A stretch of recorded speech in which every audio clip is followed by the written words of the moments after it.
It is 6:01. Good morning from the Superbook.com sports desk. I'm Jonathan Schaefer. College basketball yesterday. Number 5 Tennessee defeated Vanderbilt 77-68. It was the Vols' 11th straight win over Vanderbilt. Tennessee rallied from a halftime deficit to earn the victory and start SEC play with a 4-0 record. Julian Phillips and Santiago Vescovi each had 15 points as the Vols improved to 14-2 overall. Meanwhile, Liam Robbins scored a game-high 18 points for the Doors, who led 39-37 at the half. The Vols host Kentucky on Saturday. Tennessee will retire Chris Lofton's number 5 jersey during halftime of the game. Speaking of Kentucky, the Wildcats lost to South Carolina 71-68. Belmont defeated Valparaiso 74-59. And to college football, quarterback Spencer Rattler announced he plans to return to South Carolina for the 2023 season. For all foundation repair and waterproofing needs, visit USSTN.com. Breaking news at once on your home for the Titans and the Vols. This is 104.5 The Zone.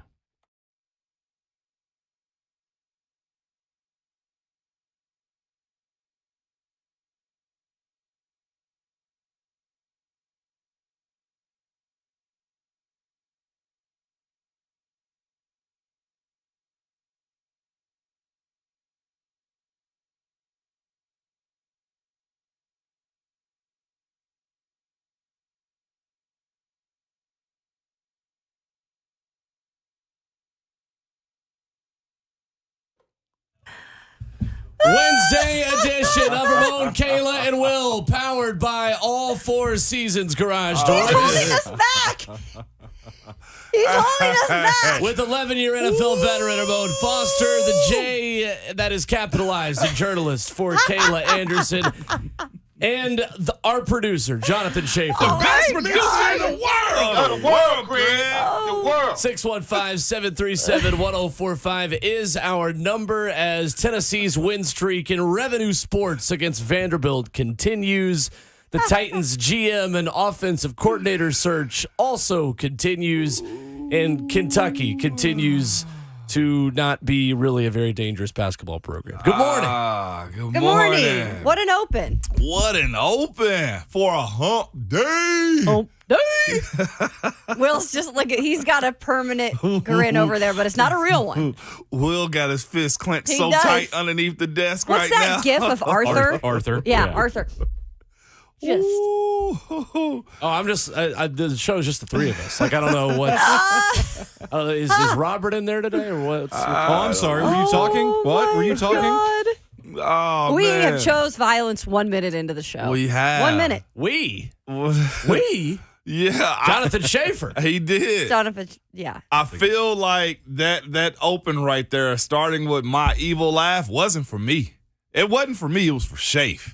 It led us right into the rest of that friggin' open, man. Wow, Shafe. It sets the tone. It did set the tone, and I had no input on that. That was that mastermind of it. Kayla, I feel like everybody called it straight. I got off safe that time. Oh, you haven't You even heard did. the other two yet. And that's why you got off safe that time. And that's why I said that time, Kayla. I know what's behind door number 1, and it's not good when it involves Shafe.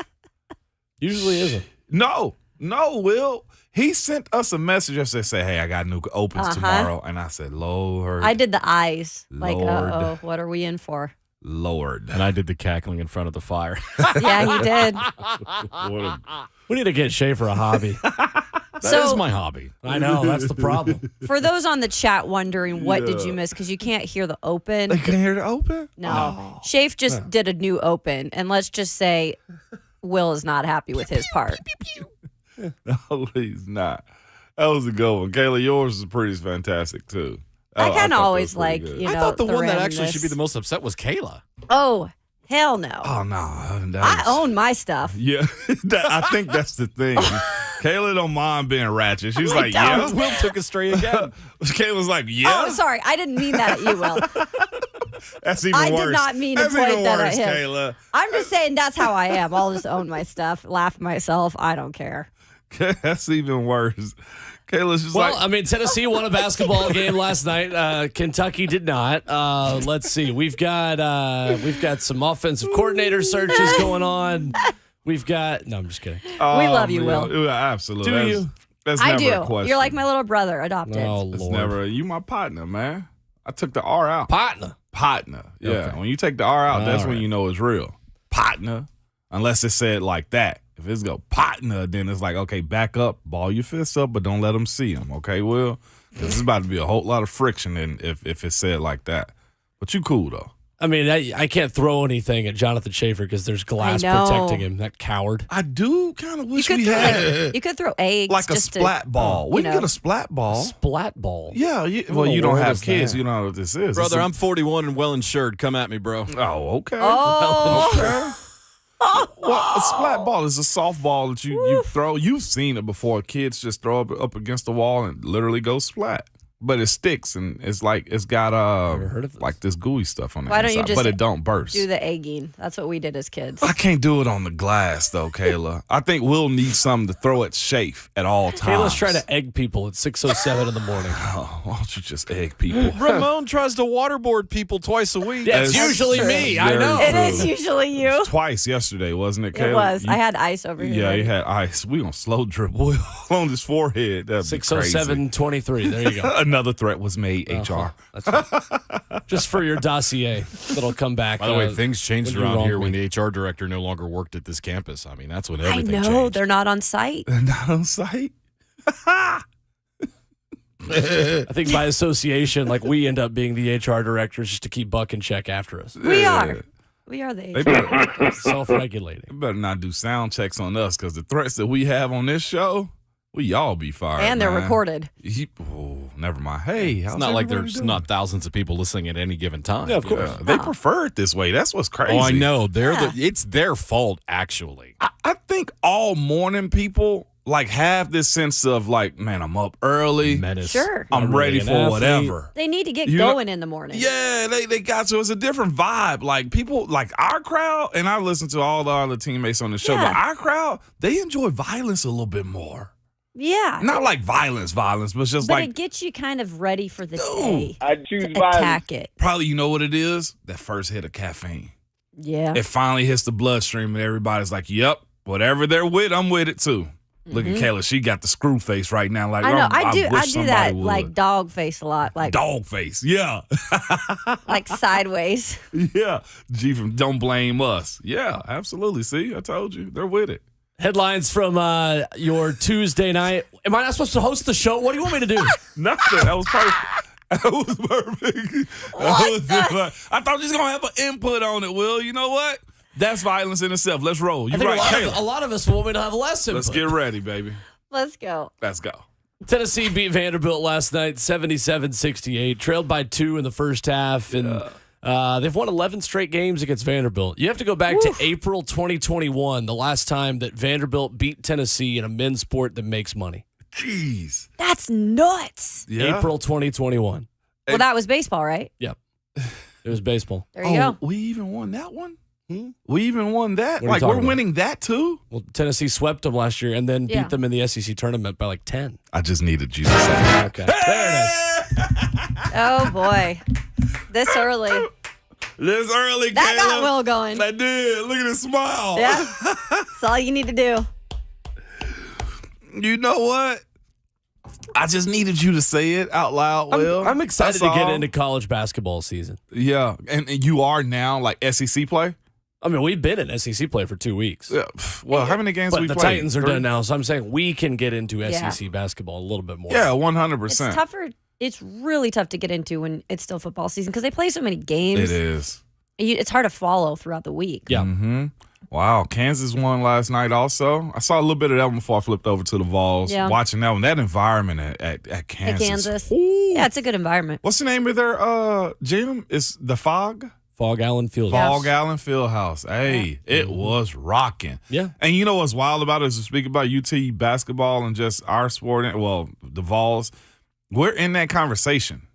That to me, I know we have, our teammate here, Ron Slay, played there and all those types of things. It was good for him, but like the fact that UT is a legitimate top 10 team in Yeah. basketball also, Kayla, when you got a bunch of blue bloods that have run it for a while, that's kind of cool to be, a fan of right now. Well, and that's the thing. They've been really good in SEC play. They've had some really good regular seasons. They just need to get going in the tournament.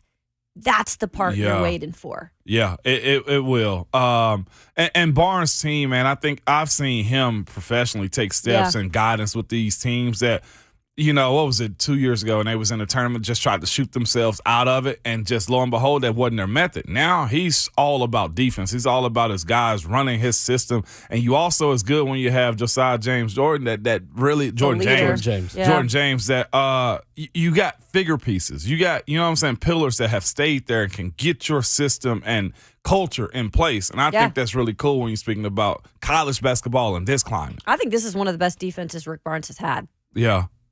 I mean, the analytics say it's the best defense in college basketball in 20 years.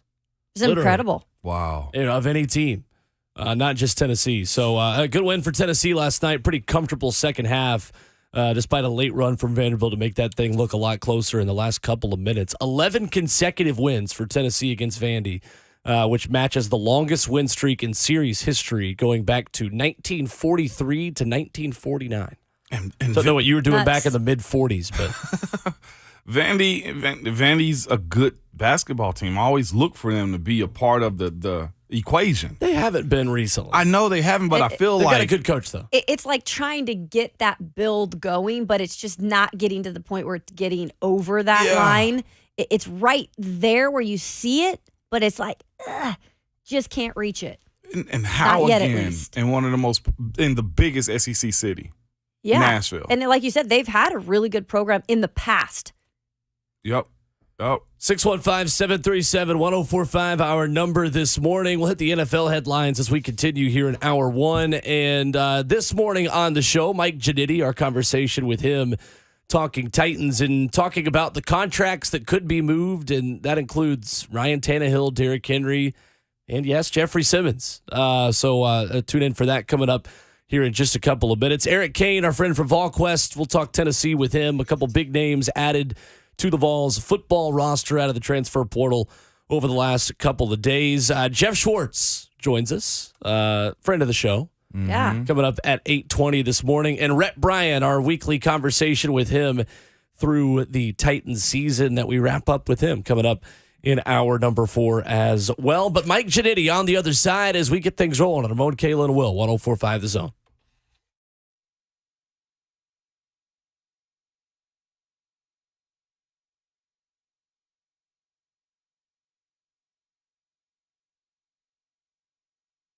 You don't have to go through yet another year with that knee pain or back pain. People with chronic joint pain are getting real lasting relief from QC Kinetics, and has Ramon Foster.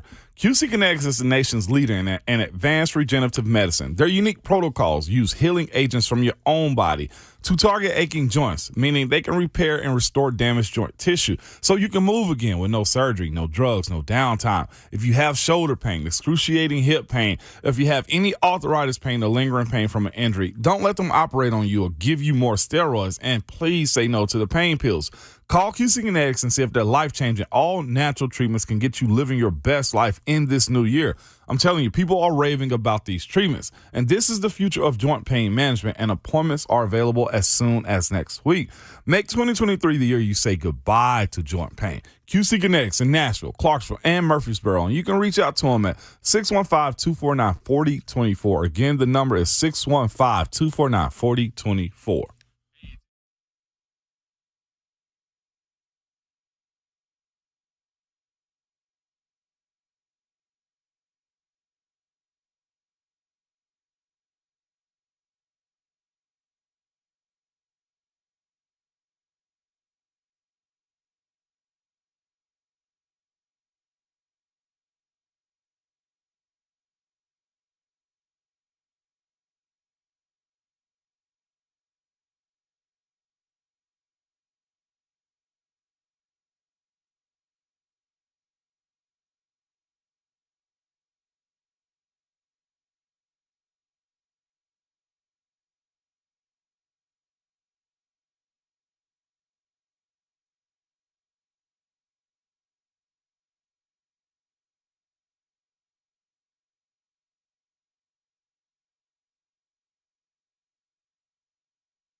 A very good Wednesday morning to you on Ramon, Kayla, and Will, powered by All Four Seasons Garage Doors on 104.5 The Zone.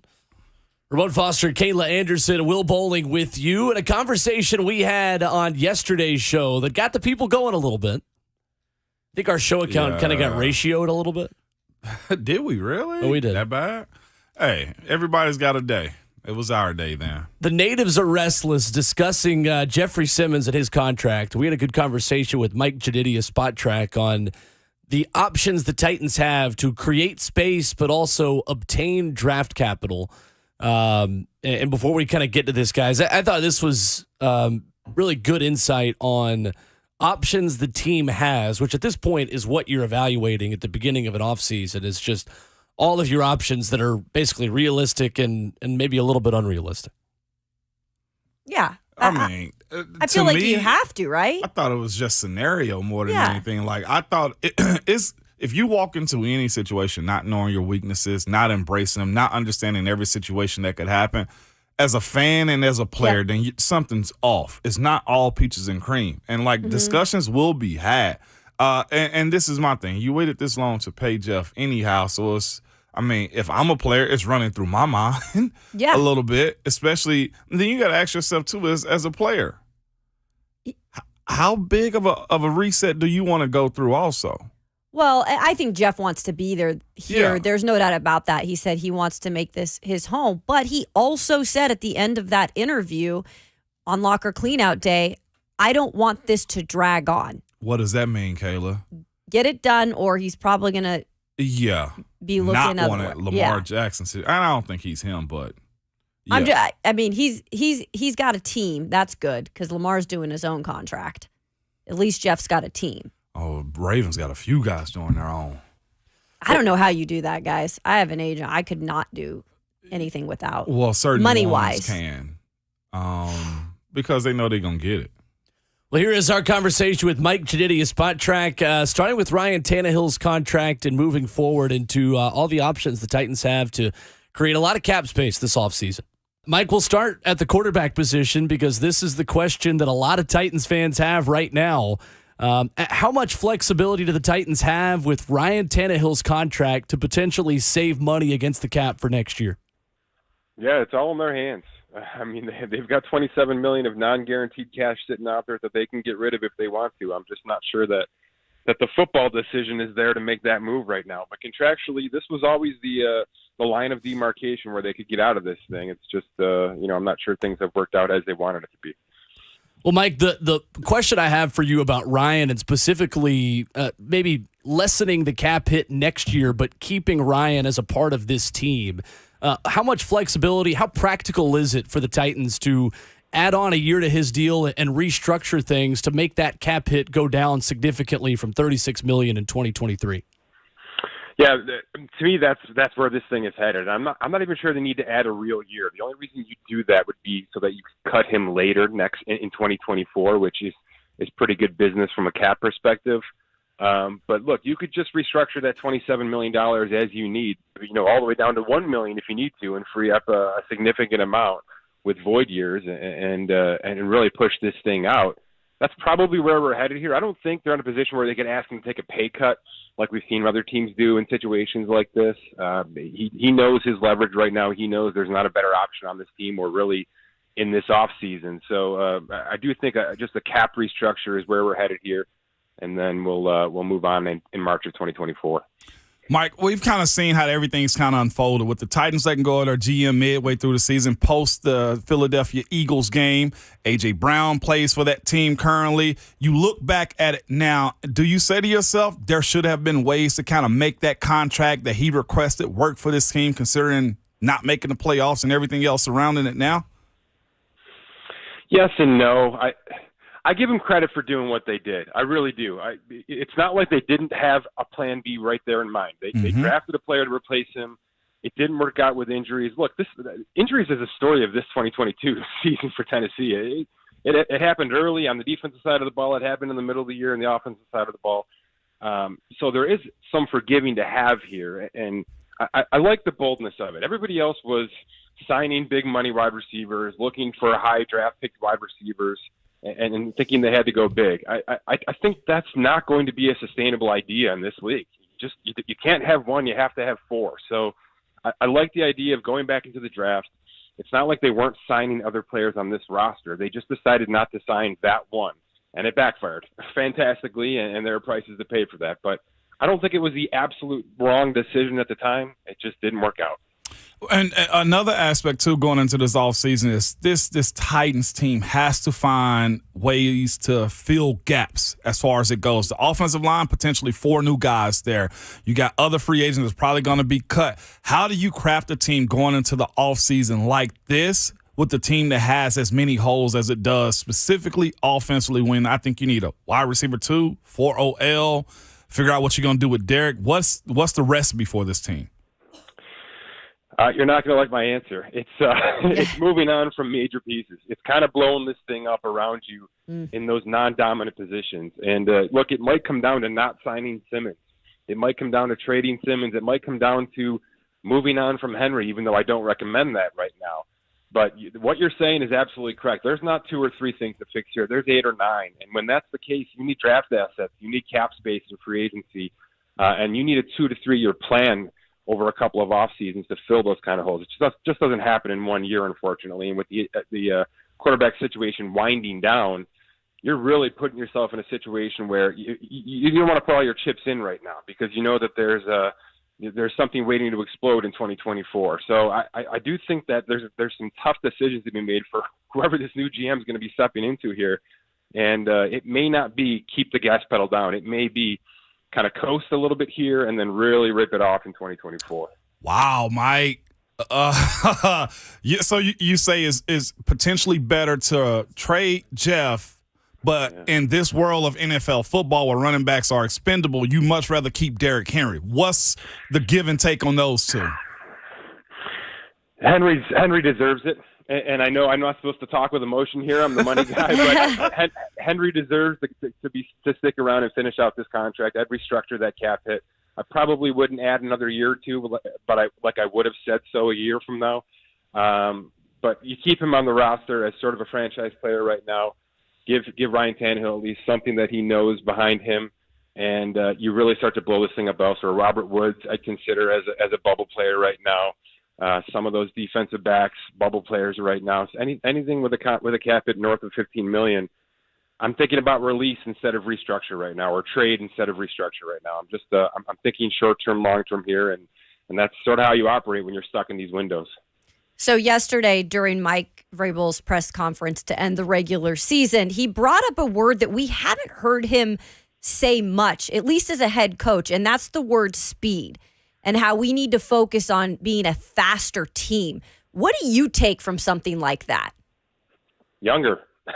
Yep. We got to get younger. We got to get younger and cheaper, and I do agree with that. That's where the game is going. So I think that sort of aligns with what I'm saying here is, there's a lot of good players that have done a lot of great things, and they have a lot of experience. Those should be tradable entities on this roster, and those trades turn into draft picks, and those draft picks turn into young, cheaper, speedier players. So I agree with everything he's saying. I don't think this has to be, a 5-year rebuild, but I'd put them in, a 2 to 3 year window here where it's all about getting back to the draft. So a lot of fans like to just put this out here because they always like to talk about the quarterback position, right? And you know that Malik Willis is still learning. He's still developing. We don't know what his future is here. However, when you look at Ryan Tannehill, he's done a good job. He's not been great, but he's been good. He's held things together. Could be back next season. But if you were going to go out there on the market this year, would there be somebody who would be better to insert here in Tennessee? The one player I have targeted for this roster that I think could at least give them a chance to have a higher ceiling, because I agree with you. I think Ryan Tannehill has been underserved on a national landscape. His comeback from what he was in Miami to what he was able to be in Tennessee was remarkable in a lot of cases. Jordan Love, to me, is the one player I'd be targeting if I'm going to look and try to acquire a quarterback, because there is a ceiling there that has not been untapped. You can get a year and a half out. You can play the Sam Darnold game that Carolina just played, which is we've got a year and a half in terms of guaranteed money. what can we look at internally and try to get out of that player and maybe have a 4 to 5 year future with without having to give up too much. Now, I don't know where things are heading in Green Bay, but to answer your question, there just isn't an option right now sitting out there that, to me, is markedly better than what Ryan Tannehill can give you next year. It's just not sitting there. Mike Ginnitti, Spot Track, with us this morning on Ramon, Kayla, and Will. Mike, on the flip side, another quarterback that might be available, the guy in Chicago with the Bears having that top pick. What kind of market do you see possibly for Justin Fields? And perhaps Chicago isn't even interested in this as we enter the smokescreen and kind of season of lies part of the offseason conversation. But what kind of market, what do you see in that situation? Yeah, that'd be huge. I mean, that's one of the bigger trade situations we'd have in this league, and we don't see that too often here. I mean, we're talking 2 to 3 first-round picks, in my opinion, just to get yourself into that conversation. Wow. I don't think Chicago's in that frame of mind right now. They might be a year from now, but obviously they hold all the cards with that number 1 pick. Look, another name to put in that conversation, which is a little bit different story, but similar player. The Lamar Jackson trade stuff's not going to go away. There is clearly a rift between the organization and the player right now. That's not going away. So there are a few names quarterback wise that are sitting on rosters that are good enough to start for any other team in this league and may become available over the next couple of weeks. Mike, you can't talk about rifts between quarterbacks and organizations without talking about Aaron Rodgers. How bad of a situation has he put Green Bay in again going into this offseason? I don't think this one's going to be as bad as last year. I hope not, because that was a nightmare for all of us, including us trying to figure out the numbers. Sure, it's a little bit easier this year. If he says yes, it's $60 million guaranteed. If he says no, it's $40 million dead cap to retire or be traded away. So it's a lot either way. It's too much for what we saw on the field this year. But I have a feeling that both parties just want to run this back for one more season and see what they can do for a final run. As far as, like I say, I like to talk to OL or in the trenches in general. This team needs a left tackle. They have, Nicholas Petit-Frere, a young rookie right tackle, can move over to the left. But what is a market for a guy like Orlando Brown Jr. or any other left tackle free agent that may hit the market actually? Yeah, the Orlando Brown one's tough because his value dipped a little bit, right? His shine wore off just a little bit, even though that offensive line had a really good year in Kansas City, and it's part of the reason they are the number 1 seed. He's still going to be looking for Trent Williams money, the $25 million. That's where we're going here. I mean, right tackles are at $20 million, left tackles are at $25 million, guards are at $20 million, centers are at $14 million.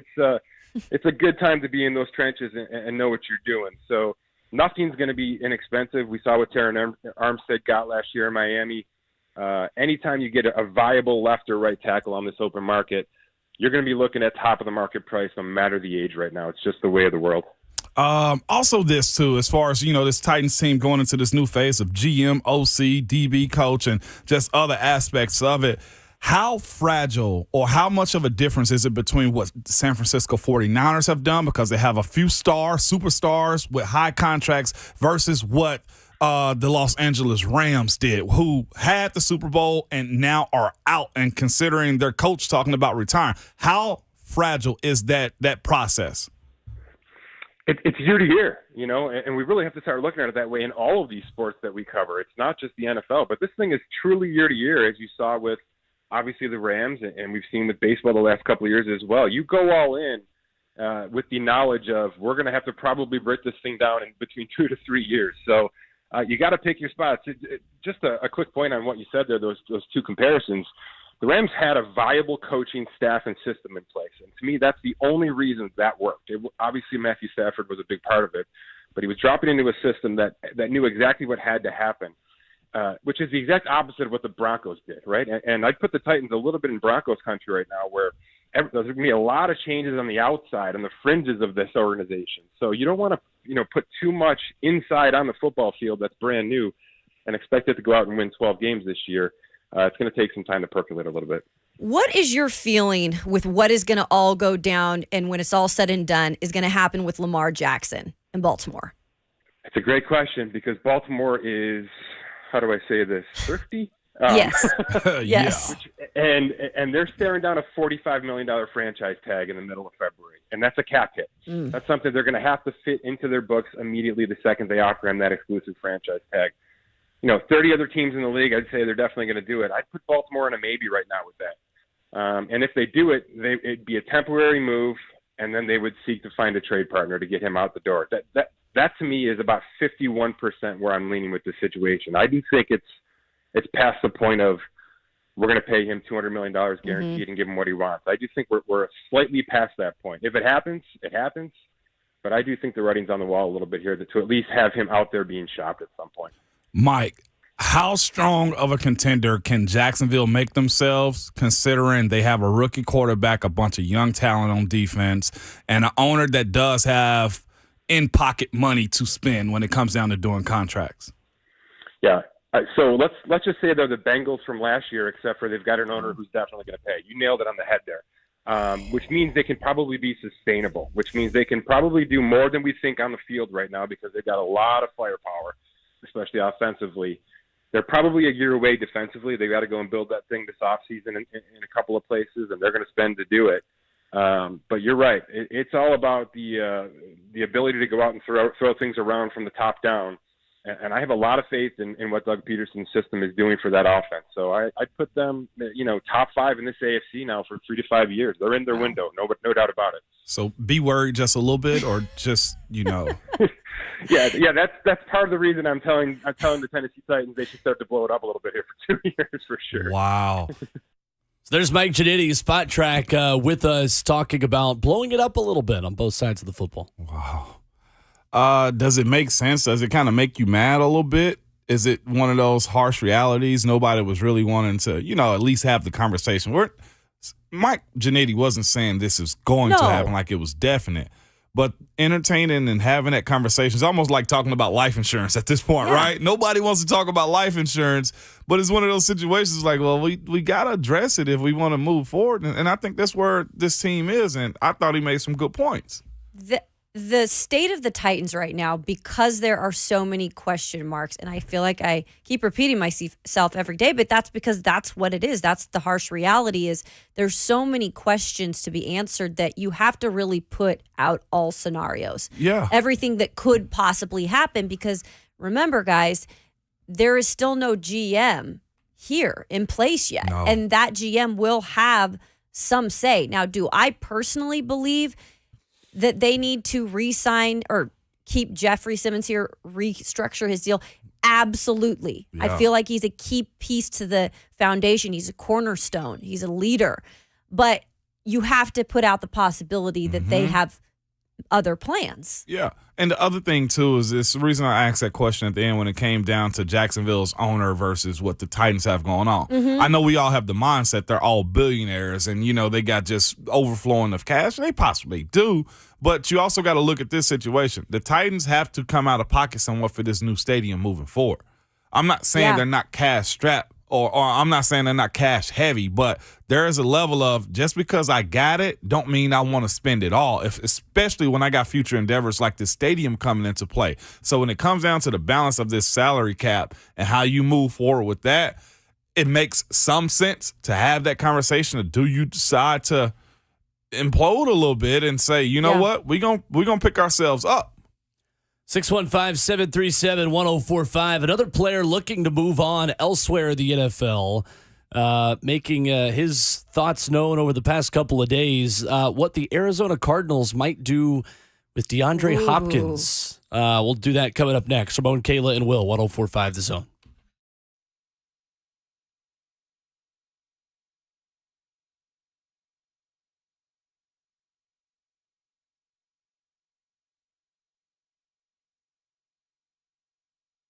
It's Ramon Foster from My PhD Weight Loss. I'm here to tell you guys I'm down over 40 pounds, man, and still trucking even through the holiday season. And I'll just say this. If y'all don't believe me, man, go to myphdweightloss.com and just look at their reviews of what people have got to say. Somebody just said on there, I just finished my second week and have lost 7.5 pounds. That makes me happy. I've never had an issue with weight until I retired. I'm not as active as I used to, so I gained a little bit. And I think that's where a lot of us are right now. It's a matter of, man, working out gets a little old all the time where you're doing all that pounding on your body. But moving forward, if you have the proper diet that's customized for you, it can really get you over the hump when it comes down to shedding those pounds by the summertime. And I know we all trying to be right as you hit Vegas, LA, Miami, beach parties, hit the lake. Yes, go visit myphdweightloss.com and please be sure to tell them that Ramon sent you.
Wednesday edition of Ramon, Kayla, and Will is powered by All Four Seasons Garage Doors.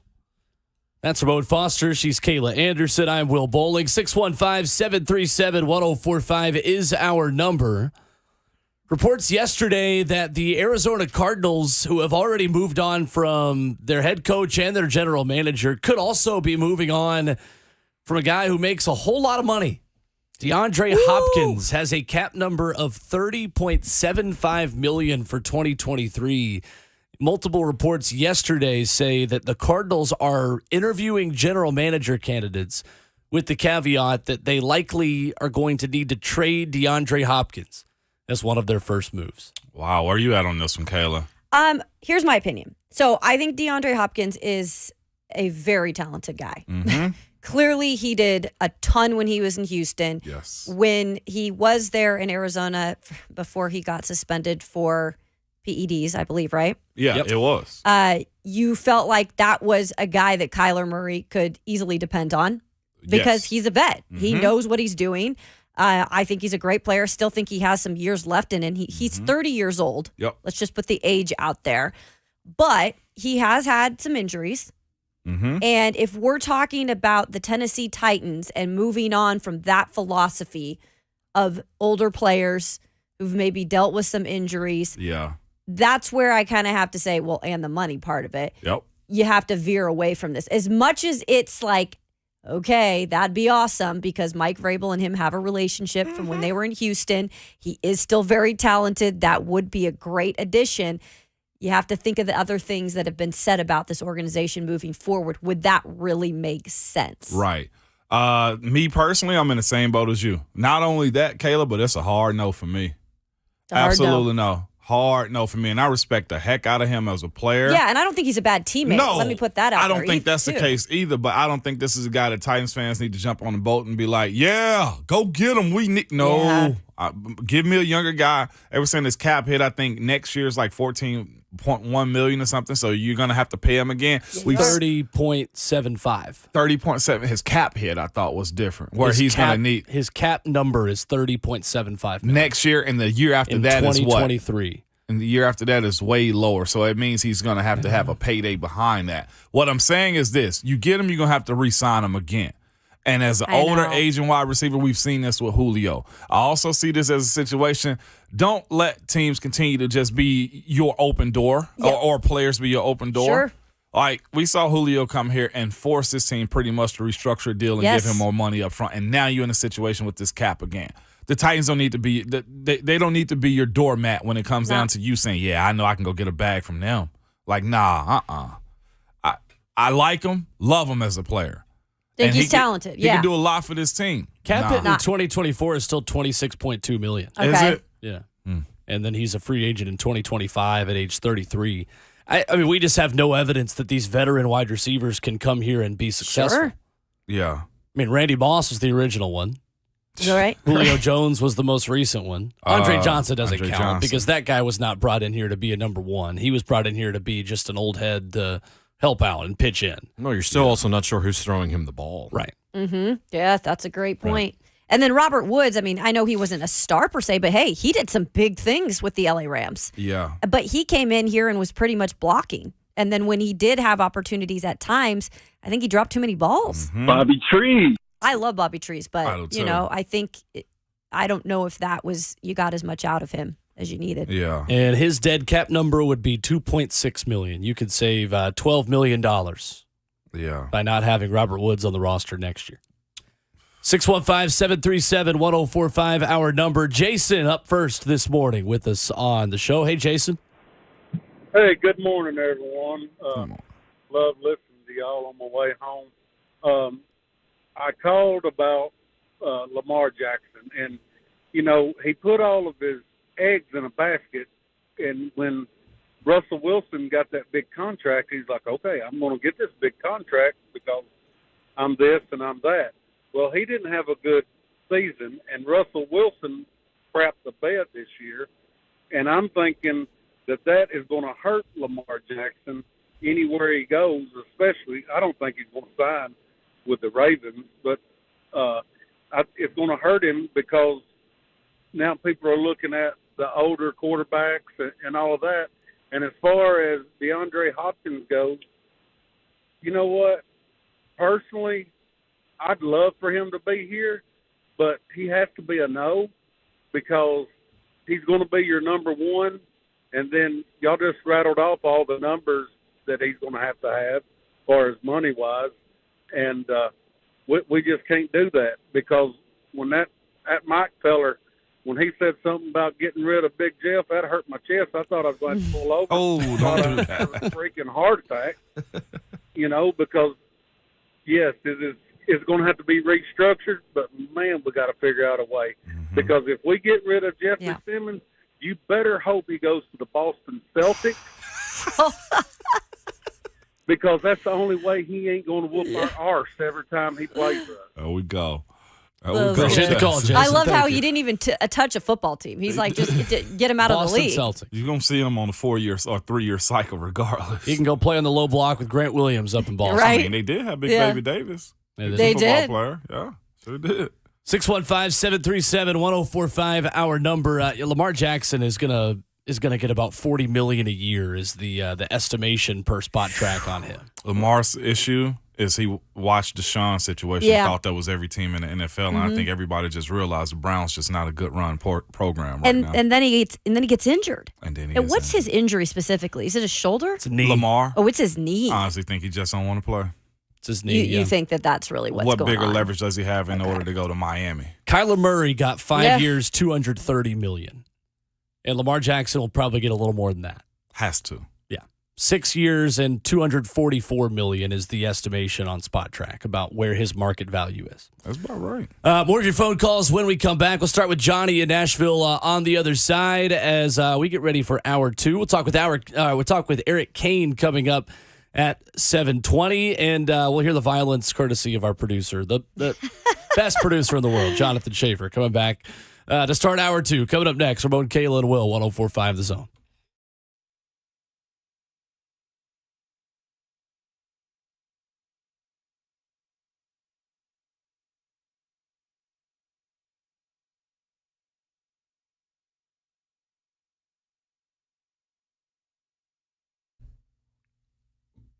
All right, y'all. So, in Nashville, the weather is always changing. It can be warm in the wintertime. It can be cold in the wintertime. You know how hot it gets here in the summertime. So what is the answer to all of that? Well, call our friends at Spring Hill Heating and Cooling. They are the heating and cooling company that will take care of all of your HVAC needs. Now, Spring Hill Heating and Cooling is York certified expert company, always backed by 10-year parts and labor warranty on York products. And Kayla, Spring Yep. Hill Heating and Cooling is also hiring now, I heard. too. If you want to work for a family that gives you all the perks, what perks, Mon and Kayla? Well, let me tell you, Spring Hill offers medical, dental, vision benefits, 401k matching, vacation, and holiday pay. And if you need training, they have you covered with the company and factory training. Also, Kayla, guess what? You don't have to drive your own vehicle because they also have fully stocked trucks, Okay. aggressive incentive packages, and top pay. If you want to work for a company that we trust and we love, Spring Hill Heating and Cooling, join the Spring Hill Heating and Cooling family at springhillac.com/careers, or you can email them directly at careers@springhillac.com. Go check them out.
7:02. Good morning. I'm Jonathan Schaefer from the Superbook.com Sports Desk. Number 5 Tennessee defeated Vanderbilt 77-68 last night. It was the Vols' 11th straight win over Vandy in men's college basketball. Tennessee rallied from a halftime deficit to earn the win and start SEC play with a 4-0 record. Julian Phillips and Santiago Vescovi each had 15 points as the Vols improved to 14-2 overall. Meanwhile, Liam Robbins scored a game-high 18 points for the Doors, who led 39-37 at the half. The Vols host Kentucky on Saturday. Tennessee will retire Chris Lofton's number 5 jersey during halftime of the game. Speaking of Kentucky, the Wildcats lost to South Carolina last night, 71-68. Belmont defeated Valparaiso 74-59, and quarterback Spencer Rattler announced he plans to return to South Carolina for the 2023 season.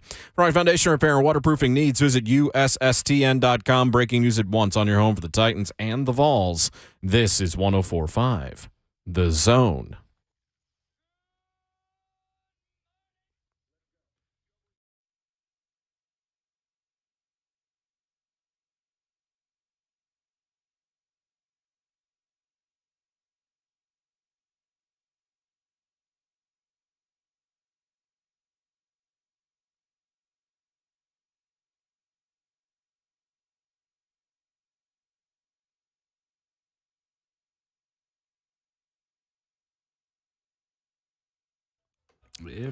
And the show goes on into hour number 2 this morning on Ramon, Kayla, and Will, powered by All Four Seasons Garage Doors, with 11-year NFL veteran and Vol for life, Ramon Foster, the journalist whose J is always capitalized, Kayla Anderson, and the best producer in the world, Jonathan Schaefer, making the show happen. Yeah.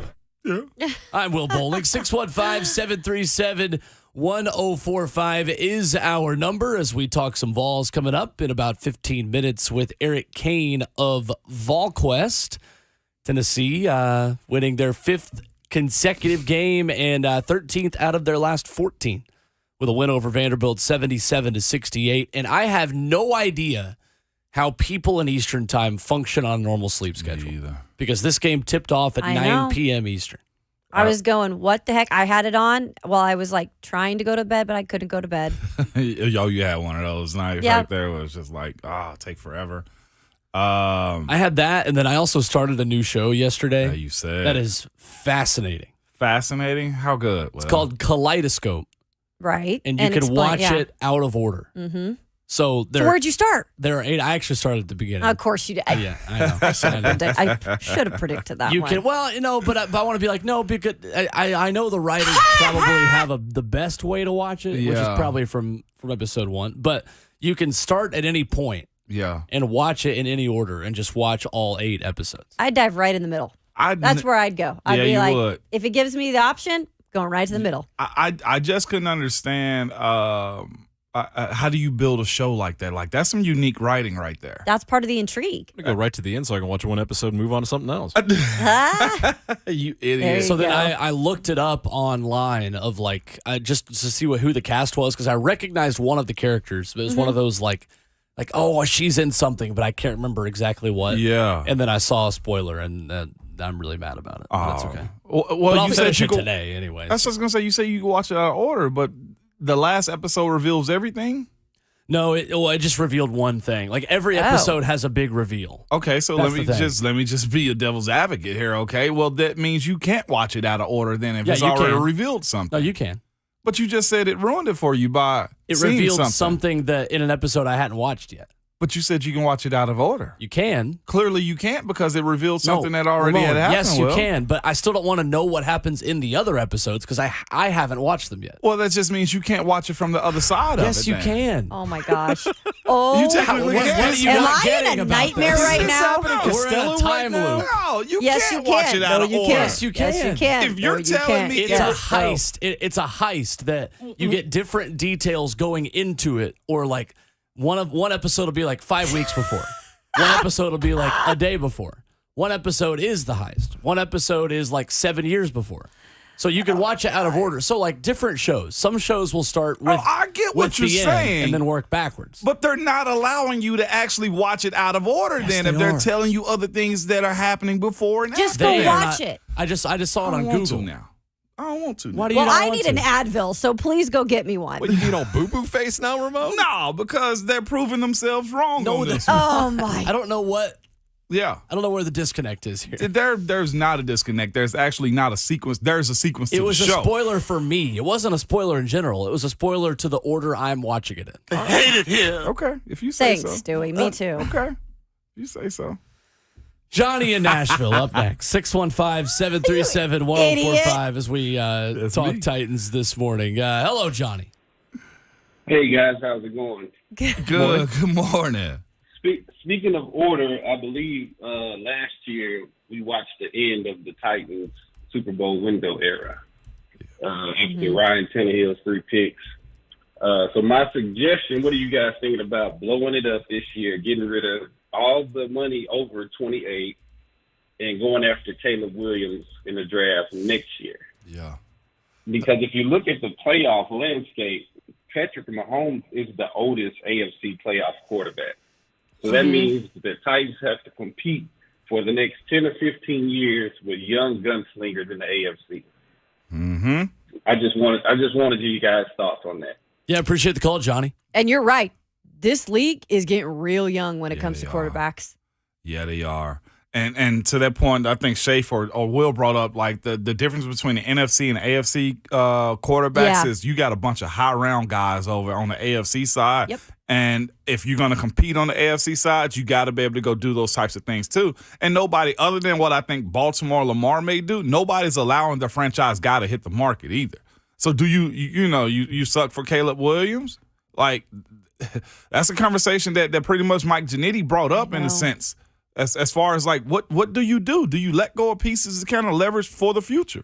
And then just say, like you said, not intentionally go out there to lose, but just depending on what's around you, which is not a lot. It's not a lot. Hoping that you lose enough to get that top So, 3, so 4 we pick. have to say, and we got calls too. But what does that also mean for everybody else around this organization too? Does Vrabel last through that? Is him and Miss Amy's relationship that tight to where if he loses or he wins only 5 games in a season, get a top 5 pick, is Vrabel safe enough? Well, that's the question. And there probably isn't a talent that is available to you for a realistic price you could trade up to get at quarterback in this draft. But in the next draft, there are 2 talents that you feel like are that Trevor Lawrence, Joe Burrow level, or at least approaching that tier of rookie quarterback, because Caleb Williams and Drake May both appear to be I think Drake May's superstars of the making. legit. Yeah. I don't know if there's one quarterback that's at that level. I don't even think Bryce Young is at the Caleb Williams or Drake May level when it comes to the NFL. Oh wow. Well, I think a lot of Bryce. I think I do too. no, I I do. do too. I do but too. I think a lot of people are worried again about just him size. not being big. Yeah. And honestly, he's an Alabama quarterback in the NFL. And that's not me No. trolling as a Tennessee fan. What Nick Saban quarterback has been successful in the National Football League? You're not 100% wrong about that, Will. I will say on one of Alabama's not better teams though too. I think he pushed that team over the top. But without did. Bryce, No, he's talented. there's 7, 8 wins, I think.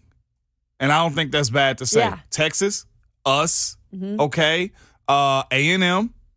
There's other few games out there. You say to yourself, well, without Bryce, they may be 7, 8 wins.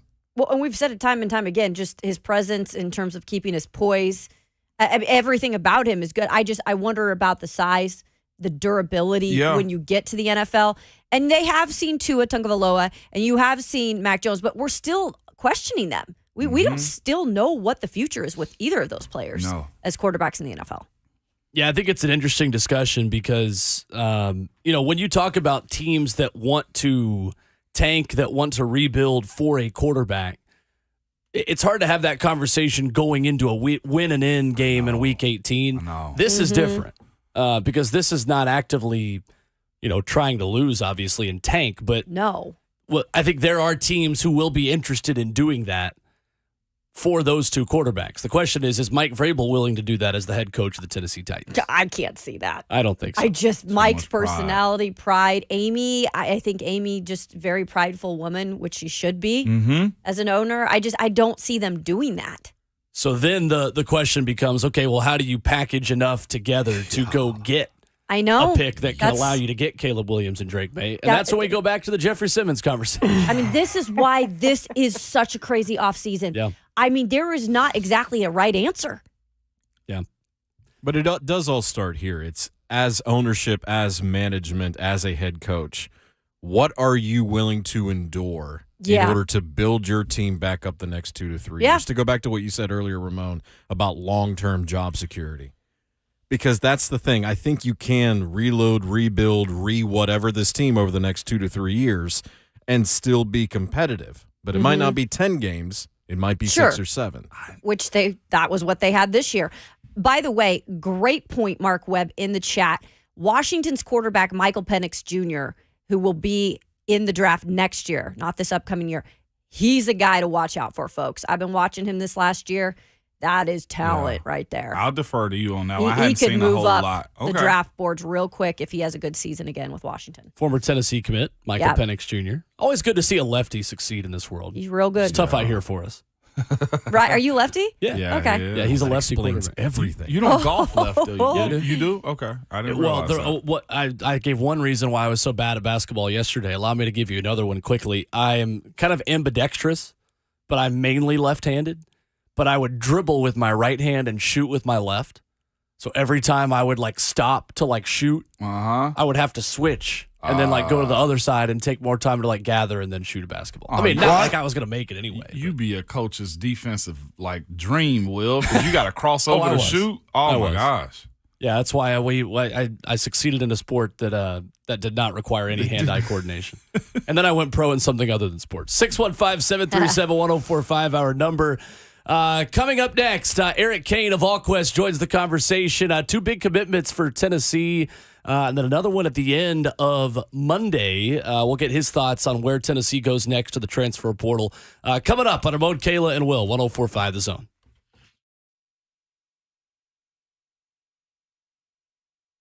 Going after me now.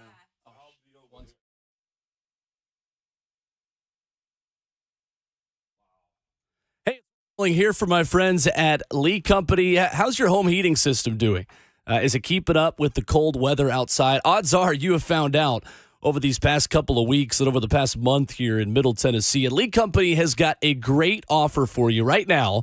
They've got $1,250 off a new HVAC system or special financing for up to 60 months. And you can go to leecompany.com/promotions for more information about the folks who have nearly 80 years of experience. They've been trusted since 1944, and there are plenty of reasons why, right? Because they're open 24/7. They've got 14 community locations, and with over 1,600 employees and 950 vehicles in their fleet, they can take care of you. So make sure your home heating system is ready for this cold winter we're in the middle of here in Middle Tennessee. Get $1,250 off a new HVAC system or special financing for up to 60 months. You can give them a call at 615-567-1000. They're online at leecompany.com/promotions. That's Lee Company, all you need.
It's Ramon, Kayla, and Will, powered by All Four Seasons Garage Doors on a 104.5 The Zone. With Ramon Foster and Kayla Anderson, I'm Will Bowling.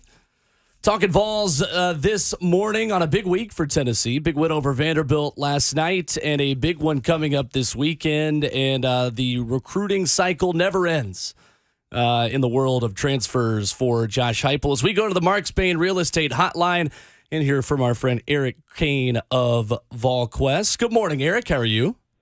Hey, good morning, guys. How are y'all? Morning. Good morning, Cain. Eric, with Eric Berry going into the College Football Hall of Fame and Chris Lofton's jersey going up in the rafters this weekend against Kentucky, does it feel kind of like 2007 and 2008 around Knoxville this week? It really does. It feels like we're down and back a couple of years, down and back to when I was in middle school. Will, you were probably like in elementary school. I mean, That's right. It's been a minute, but it was, man, some great memories. Watching Eric Berry play football here at Tennessee and watching Chris Lofton play at Thompson Bowling Arena. Congratulations to those guys. Really, really cool to see Eric Berry get that induction or the announcement of that induction. And I know everybody's looking forward to seeing Chris Lofton, seeing his jersey get retired coming up on Saturday. Well, Eric, let's start with the first of these three big transfers that Josh Heupel gets commitments from the other day. Dante Thornton, the big name, and literally a big name, a 6'5" wide receiver who had 366 yards a year ago. What is Tennessee getting in this guy, and how big of a replacement option is this for Cedric Tillman on Josh Heupel's offense?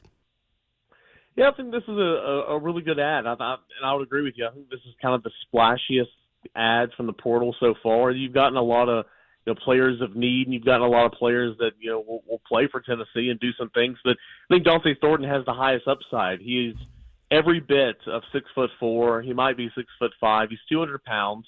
He's explosive. He's long. In my opinion, he fits this as an outside wide receiver perfectly in this offense. Now, he's got some versatility too. He can play on the inside. He told me that he can play on the inside, and Tennessee likes that he can be on a slot guy or on the outside. I think it's a no-brainer that he's an outside receiver in this offense, but a guy that's actually got 3 years of eligibility remaining but already has a little bit of experience under his belt. I think this was Tennessee's wide receiver from the get-go. I think they kind of targeted him once that portal opened up, and were thrilled to get him on Monday afternoon. Cain, I got to ask you something, man. For all Vols fans who are up and listening to us, man, I think it's interesting we're at a point to where things are good. In your, opinion of where Heupel is and what he's done, for the people that's coming out of, Vols, just PTSD, battered Vols syndrome, what makes Heupel different than the rest of the coaches before him, aside former? Oh, that's a great question. What makes him different? I do think that the fact that he played football at a high level and he won games at a high level, and I think that he played the quarterback position at a high level, I do think that makes a difference. He's been in the spotlight. He's all eyes have been on him before. He's had to make critical decisions that impacted the entire team, and that stuff just doesn't really faze him. We know about his offense. We know about the successes that come with that. We know about his development in terms of the quarterbacks. I think he puts smart people around him. I think that he is a guy that likes loyalty in terms of working with some people for long periods of times, and then he trusts people, especially with this offense. And I don't know. I think kind of accumulation of all that is kind of why he might be a little bit different from the rest. But man, it's been fun 2 years so far with Josh Heupel here at Tennessee, and I think nobody really saw an 11-2 season coming up this year. And I think everybody's thrilled with that, obviously. So, hopefully the good times will continue to roll. But I think, a big reason why he's different is because he's just not fazed by anything. Games on the line against Alabama, and you can play for overtime or you can go for the win, and he's going to go for the win every single time. 2 years ago at Kentucky, 14 seconds on the clock before halftime, he's going to go steal 3 points. He's a go-getter, and I think that's a little bit different than what Tennessee's had here of late. And with that question too. I asked this because to have a top 10 class as it stands right now as far as recruiting, but also go out and get other 4-star, potentially 5-star guys in the portal. I just need you to tell us this is a normal thing for teams that are, in that top 10 realm of, look, just because you got a 5-star the year before or a 4-star that same year, those guys will hit the portal, because I'm looking at the wide receiver spot and I'm thinking to myself, oh, you just went and got a guy that has to play now. We got to be okay with watching guys leave the program too, right, EK?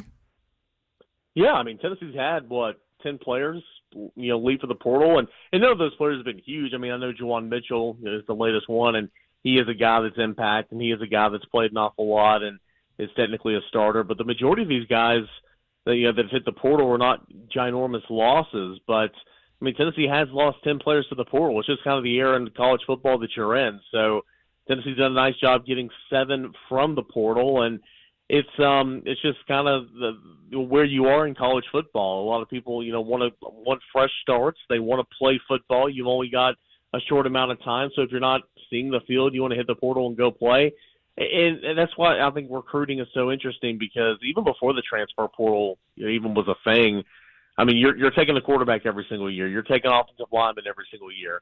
If you're not, you're in trouble. You're always recruiting. You're always trying to out-recruit the position that you have on roster right now. And I think Josh Heupel does a really, really good job with that. I think the 3 guys that came in on Monday are really, really good for Tennessee in terms of the potential and the way they can be used, with Dante Thornton from Oregon, as we just mentioned, the Omar Norman Lott guy from Arizona State, and then, of course, the offensive tackle that, Tennessee wants to come in here and start, John Campbell from Miami. Yep.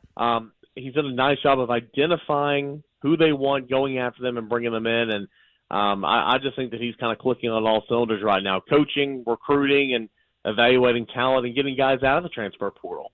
Yeah, I wanted to go back to that trio, and you had mentioned another Pac-12 transfer, this on the defensive side, Omar Norman Lott, like you had said, the defensive lineman coming from Arizona State. Just, I guess, how much can he add right away? I know he had some injuries in this 2022 season, but that Arizona State program has kind of been a mess ever since Herm Edwards left, and that was a mess then too. Yeah, Omar Norman Lott, he's interesting. So he entered the transfer portal this time last year as well, and Tennessee channeled in on him. Rodney Garner saw him. Rodney Garner went after him and wanted him to be a part of the team last year. He ended up staying at Arizona State, but he entered the transfer portal again this year, and same thing happened. Rodney Garner saw him, channeled in on him, went after him, and so he had that previous relationship with Rodney Garner. And when I spoke with him on Sunday before he made his announcement on Monday, he said, "Hey, I want to come here and I want to add to what Tennessee's doing here. Tennessee's on the rise. Tennessee's building. Everybody knows about the offense, but the defense, I feel like, is going to come a long way and has come a long way. And Rodney Garner puts guys in the NFL, and he plays a lot of guys. I just want to add to what's already there right now. And I think that's just such a great mindset. And so Rodney Garner plays 10 to 12 guys on the defensive front each and every game. That was the rotation. So for Omar Norman Lott, a guy that's got some experience, he's got, I think, a combined 4 sacks and 7 TFLs in the last 2 seasons. He's an interior guy that can play a 3-ish shade, maybe head up on the center, a 0 technique.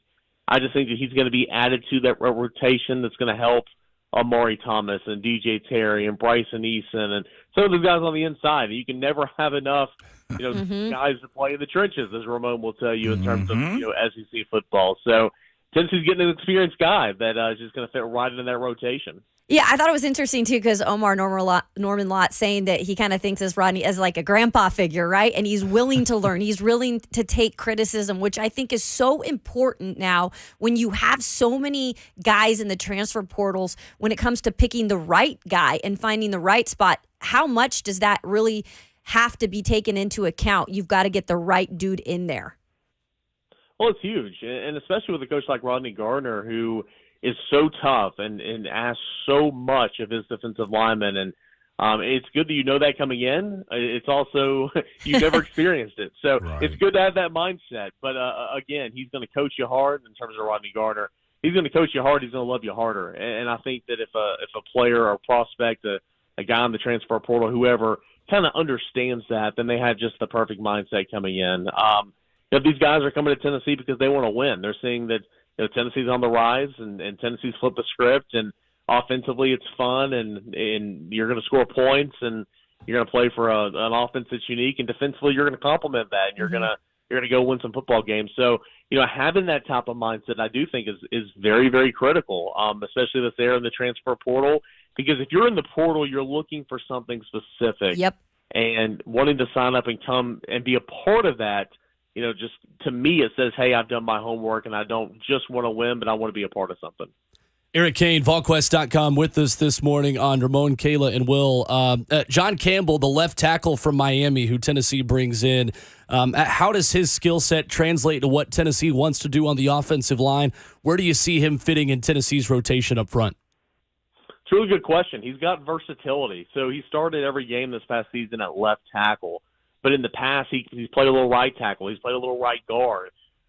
He can play pretty much anywhere on the interior of the offensive line, or of the offensive line excluding center. So you get here in spring, and what does Gerald Mincey and J.J. Crawford have to say about all this? Yeah. Gerald Mincey is more of a left side offensive tackle. I don't think that he plays on the right side. J.J. Crawford and John Campbell can play on the right side. So that's good right there. What does Andre Keurig look like, and does he take that position at guard where he's played tackle in the past?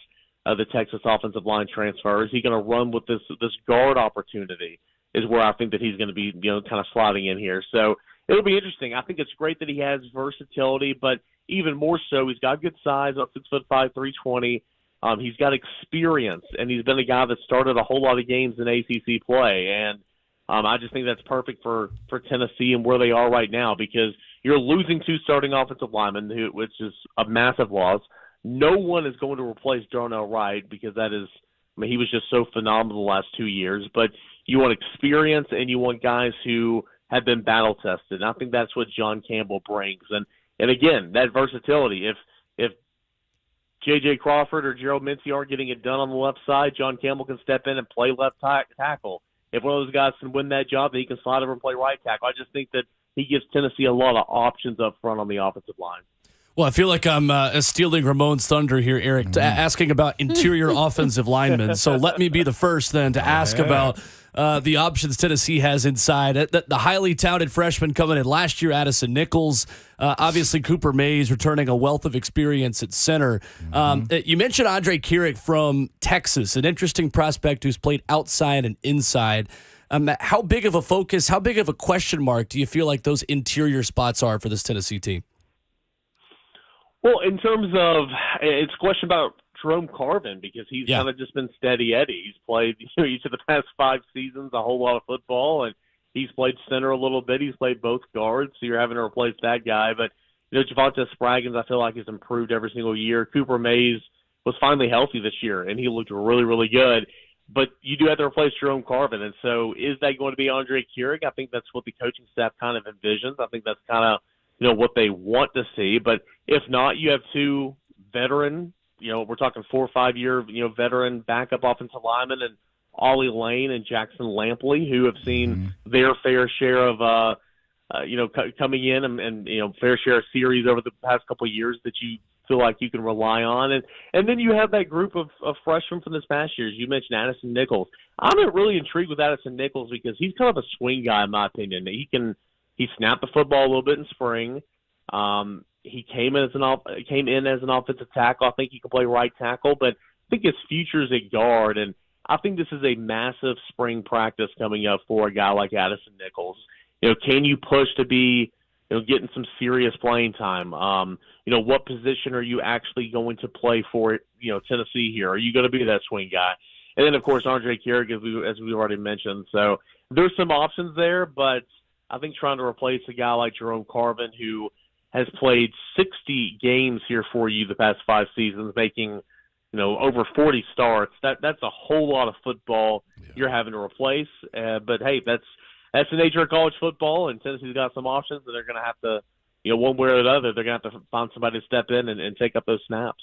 Ike, where are we at as far as competing moving forward, especially in the SEC? I thought Heupel's top 4 on how you do the college football playoffs was really unique by saying just pick the best 4 SEC teams. But You have David Pollock on the national championship panel say to Nick Saban's face, Georgia is here to take over college football, and nobody's doing it better. So we go from one juggernaut in Alabama to a guy and a team in Kirby Smart that's telling themselves, we thought they were going to be 6-6, 7-5.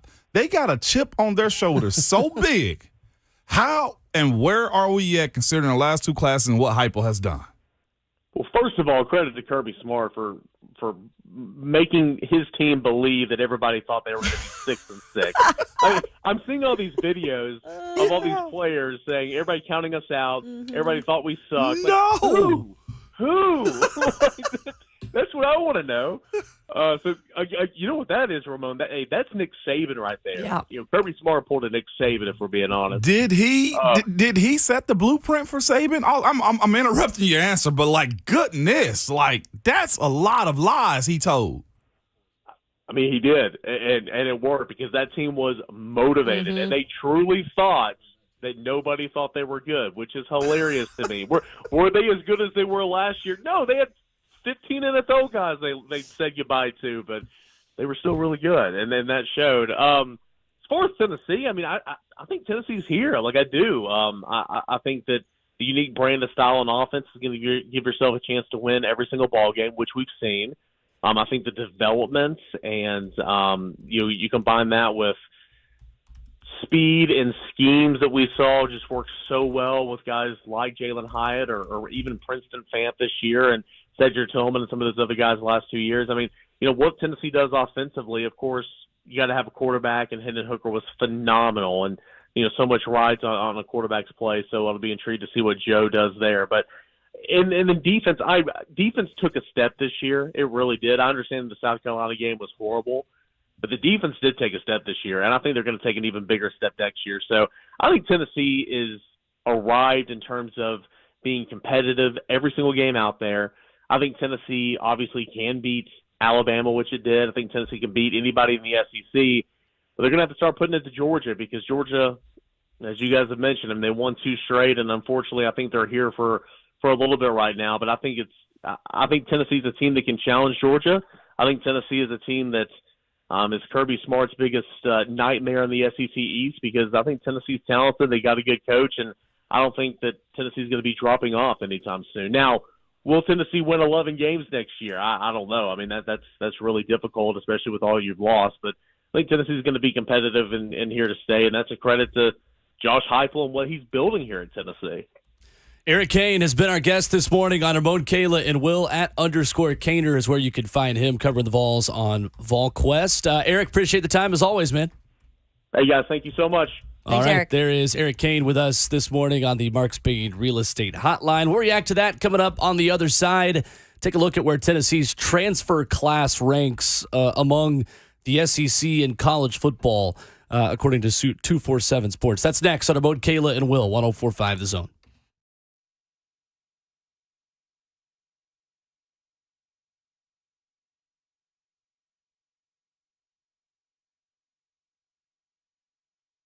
It's Ramon Foster for Window Nation, and guess what, everybody? It's home show season, and Window Nation is bringing the home show savings to you. Get 0% interest financing for 60 months. That's 5 years, no interest. Plus, 2 free windows with every 2 you buy.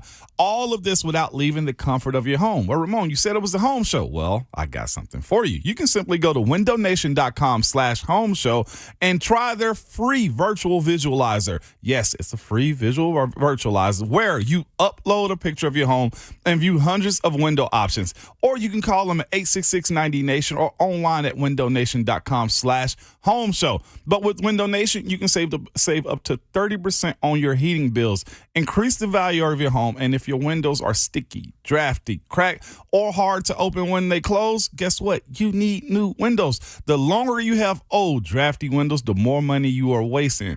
Over time, Window Nation has saved their customers over $60 million on energy bills. Do you understand me? Again, you pay no interest for 5 full years plus. Buy 2 windows and get 2 windows free on any style from Window Nation. There is no limit, and you can save thousands on your new windows and your energy bills, all while upgrading the look and feel of your home. Simply go to windownation.com/home show. Again, windownation.com/home show. And be sure to tell them that Ramon sent you.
3 transfers for Tennessee this week and some big moves made by Josh Heupel in the transfer portal. But where does that stack up in all of college football? It's about Kayla and Will, powered by All Four Seasons Garage Doors, right here on 104.5 The Zone. Remote Foster, Kayla Anderson, and Will Bowling. So Tennessee now number 26 nationally in the transfer portal recruiting rankings. Not really a ranking you ever expected to see, but something that everybody has now. Not really an athlete. That's right. Ramon, do you feel like Tennessee needs to be more aggressive in the portal to win now and win right away next year? I still think you're building the foundation. Yeah. At 11 games, to me, still screams out like we're still fighting. There will be a lot of denial about the 11-game season, too. And that's not just with the national media, but that also goes with players. Like, how real is it going to be? So you got to continue to kind of show them. Unless you just hop out and win a natty, like, within, like, the first couple of years, that's a hard sell when it comes down to saying, hey, we're going to go pick and choose whoever we want to. Mm-hmm. That's the same way, honestly. Let's be real here for a second. Now, since the game's over and we're sitting here as analysts, Big J journalists over there, Kayla Anderson, us sitting here as analysts, Will, how do you even view TCU now? That's the reality of it. Like, where's the gap? Oh, that was cute. Y'all did that. But unless Sonny Dykes does it again, who believes what they did was that special and is here to sustainable and be there? And also considering they're in the Big 12. I'm not denying what they did. And I know Sonny Dykes a heck of a coach. But I still side-eyed and be like, how real was that, though, Coach? Until you do it year after year after year. And that's where the transfer portal, like Will was saying, can be so beneficial is, okay, you reevaluate your teams on both sides of the ball, specifically the side that maybe didn't do what they needed to do defensively. Right. TCU, I don't know what had happened there. That's kind of what happened at USC. Mm-hmm. Look, that's a talented team offensively with what Lincoln Riley got of the transfer portal. Yeah. And a lot of those players are transfer portal guys, but they didn't do enough to get to the college football playoff because they couldn't get it done defensively. Right. So then the benefit of the transfer portal is going in and getting those guys that want you, but you want them as well. Yeah. And I think Kainer made a great point. Like, you have to get that good fit. So you can't just go in there and just get all these guys. You got to be specific about it. And that's what's going to stand other programs out amongst others. Because if you're getting the right guys to get fill the right needs. Mm-hmm. Like the kid to me from Miami, he comes out as a transfer 3-star still. But I still say to myself, at that point, with the offensive lineman that's played as much as he has, the star don't matter to me. It's a matter of can he play or can he not play. And he's versatile. So I think it's depth. I think you're still building that foundation as far as UT goes. And I think it's more or less just Heupel got to continue to stack. He's got to continue to crush it on the field. Prove that this offense can work more than just 1 year. I think there's the aspect, okay, was it Hendon or was it your offense? Is that can this defense continue to do that too? I don't think we're at a bad spot. I think we're at a really good settled place to continue to stack and build. And with Georgia and Alabama being in their position, I think the best thing we could do moving forward, not drop games to South Carolina, continue to beat down Florida, beat down Kentucky, Arkansas still chomping at the bit. So I think it's still after 11 games with an Orange Bowl victory, you're still building the foundation. Yeah, I just think that foundation you can build now in 1 year. Yeah, if you do it the right way, right? If you assess the needs the right way. Yeah. It's a little bit of a concern to me that Tennessee has the number 7 transfer class in the SEC. Guys leaving.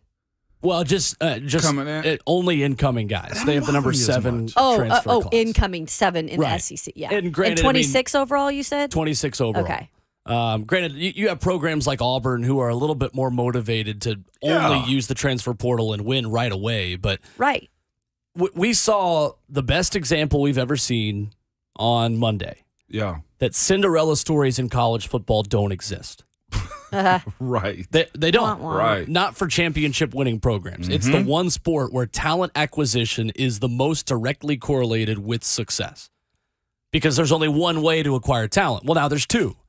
So there's a little bit of a balance. You probably can win without dominating high school recruiting rankings, But if you do that, the Lane Kiffin model, you've got to dominate the transfer recruiting rankings. So a program like Ole Miss right now is panicking a little bit more because Ole Miss is in the 30s right now, year after year. In the portal? In high school recruiting rankings. Yeah. But they're top 5 in transfer recruiting rankings.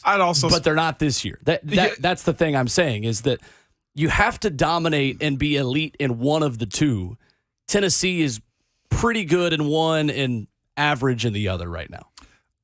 I think it's still tough, and you probably know more about it than I do, but I still almost say to you and for anybody that says Lane's the transfer portal king, I still say, well, what did that amount to still? It digression at the end of the year. And then I look at Alabama's situation. I know they are who they are, and that's a juggernaut, but I look at Jahmyr Gibbs. You got him for 1 year, and you still didn't get a natty. Exactly. Yeah. Right. So it really does still come down to coaching. It still come down to the guys you got in the pot that's waiting to play. The right guys. Yeah. So I say the biggest transfer we had, Hendon, did better than anything that Ole Miss did, that Florida did. That was the fit. He was with Heupel. Which is why I say the stars, I don't think necessarily matter. I think it's, okay, is it an upgrade for us to continue what we've had? I think that's the biggest question, because to say Gerald Mincey is not really going to be the left tackle starter after starting this year, that means the guy from Miami is a step above. And I think that's where you got to kind of look at the portal moving forward. I love to have the big-time guys. The dude from Rhode Island that went to Oregon, apparently he's a stud. But would he have actually fit in the SEC as a lineman too? And that's where I don't think any of us have all the answers. It's just it's interesting to look at the way Tennessee is prioritizing high school recruiting a little bit more. Yeah. But not just one or the other. They're wading into the transfer waters without swimming in the deep end. Yeah. Yep. I thought the D tackle was a big time pickup. Yeah. Yeah, you got an interior pass rusher with him for sure. Needed. Yep. Coming up next, we shift the conversation back to the Tennessee Titans and the one name for general manager that I am most interested in of the 6 or 7, depending on kind of where you look, of guys who are interviewing with the Tennessee Titans. Guys, there's one name that I think is far and away the most intriguing. I'll tell you who that is coming up next on Ramon, Kayla, and Will, 104.5 The Zone.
8:01, good morning. I'm Jonathan Schaefer from the Superbook.com sports desk. Number 5, Tennessee defeated Vanderbilt 77-68 in men's hoops last night.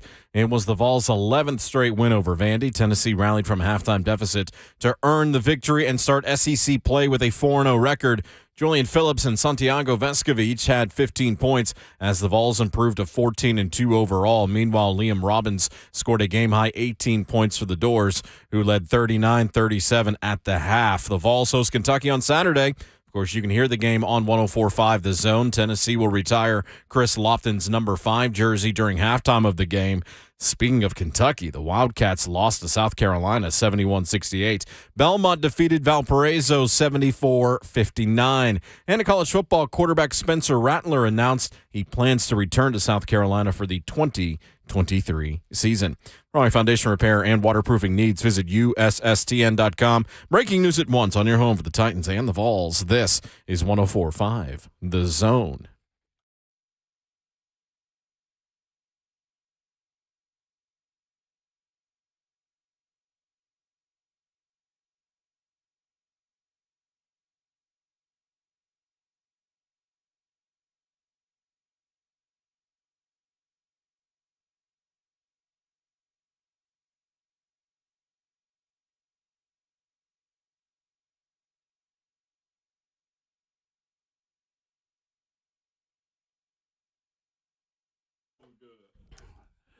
And the show goes on into the second half. We've got Titans, we've got Vols, and we've got J. Cole quotes on a Wednesday morning. Alongside Ramon Foster and Kayla Anderson, Jonathan Schaefer, our producer. I'm Will Bowling. We are Ramon, Kayla, and Will. The best producer in the world! That's right, he is. Geoff Schwartz coming up in about 15 minutes. We'll talk NFL headlines with him going into not wild card weekend, but super wild card weekend. Coming up on the Sunday and Monday night playoff edition. Saturday, all the things. I heard somebody making a case that NFL owed ESPN1, which is why we're getting a Monday night. Because of the Bills Cincy game. Oh, they kind of owed them one. Gotcha. Yeah. No, this has been set they for were getting the Monday a hot night minute. anyway. Yeah, they were what? They had that anyway. Yeah, they had that anyway. This is the first time it's ever happened because they set this last offseason. They did what this last offseason? They decided it before the offseason that they're going to have a Monday night playoff game now. Yeah, don't believe anything on the internet, baby. Well, I mean, that way the Cowboys' inevitable first-round loss to the Bucs again can be in front of a larger national audience. Man, Yeah. I'm really having some bad feelings for Dallas Cowboys fans. I got Cowboys winning this one. I do. Oh, I'm feeling great if they lose. I don't have any bad feelings for them. Yeah. I just feel like this is the same story every year. With the where Cowboys. You think that they've got the team. They can go deep in the playoffs. And then, boop. What was that? Just like you're petting a dog. Just boop. The booper. I mean, Dak Prescott has an interception in each of the last 7 games. Does he? At least one interception. It's been I a didn't realize he was massive trending. problem this year for him. Jeez, Dak. Next thing you know, he's going to be out. What year is this into that new contract? Like 3 or 4? He's in it. He is. Yeah, he's in it. I know what Jerry going to go pay for a friggin' quarterback if he has to. And I love how Mike McCarthy, again, coaching for his job. That's the narrative there. He was never the guy, seems like. He just got lucky and won, if this is the case. Unless this, I mean, I feel like Dallas has enough of a national pull that their writers, their beat writers, the people that cover, they understand and feel what's going on around Dallas. Yeah. I know it's a business, but boy, their business of media has to be one of the biggest mega ones that's out there. Yeah. If that fan base ain't right, oh my gosh. He was never the guy then. So a couple of interesting names for the Titans general manager search. And what I kind of want to do, guys, is there's 6 names really out there that Ian Rappaport and just other national people have connected to the Titans job. I want to take a look at 1 or 2 of these a day over the next week or two. And as the candidates kind of get thinner and thinner and we get down to 2 or 3 candidates, we'll dive deeper into each of these options. But I wanted to start with Ian Cunningham. Yep. A general manager candidate. I saw Sam Phelan of A to Z Sports write an article about this yesterday, really having the same observation I did. Yeah. that when you look at these candidates and you look at the guy who is maybe the most well-rounded, who's done a little bit of everything, Ian Cunningham is the first name that comes to mind for me. The ex-director of player personnel in Philadelphia, now with the Chicago Bears, helped build the Eagles' current roster, but he began to make a name for himself under Ozzie Newsome with the Baltimore Ravens. And his go-to was the Southeast area scout for Newsome's Ravens. In scouting the SEC and in that department of their organization. So you have the scouting element of this and scouting college players, but I think anybody who's affiliated with Howie Roseman and the roster that he's built in Philadelphia, you then have the aggressive trading picks and acquiring talent, not only in the free agent market, but also through the draft. And what they've been able to do in Chicago, really for this 1 year with Ryan Poles and Eberflus and what Chicago has done, and that's a long rebuild, so you can't really connect him to that job. But that's the name that I am kind of flagging as kind of my first front runner in this. If you're looking at the first 6 names for the Titans GM. Then if you also look at Philly, I've been in admiration of how they've been able to do it. Like I know they, been a long stretch. Well, it ain't been that long ago since they won the Super Bowl, but before that moment, they'd always been in it. You know what I'm saying? Just with Culpepper, with everybody that was around. Not Culpepper. What is the other quarterback name? Black quarterback. Not the roll on. Golly, Philly's quarterback. I know I'm trying. Not Vic. No, not Vic. Well, they had Vic and they were winning Donovan with him. McNabb? Also, Donovan McNabb. McNabb. God, Donovan. I know. Legend. I was like drawing a blank there too. Yeah, Donovan McNabb. Yep. They've had successions of just consistency for a very long time. Even so much this last offseason, there was reports that Fletcher Cox was about to get let go. Yep. Think about that. One of your, cog pillar type of guys on your roster, and there's conversation around him. So their ability to do business and make things work and go get players, as you said a second ago, Will, in a sense that I trust their process. There's a few teams around the league that I do trust their process and how they build teams and how they stay consistent. You look at a few organizations around like Jacksonville, up until late, they didn't know how to operate. They didn't. They went and had 1 or 2 good years of getting free agents. It was the right recipe, surrounded by the right teams and stuff like that.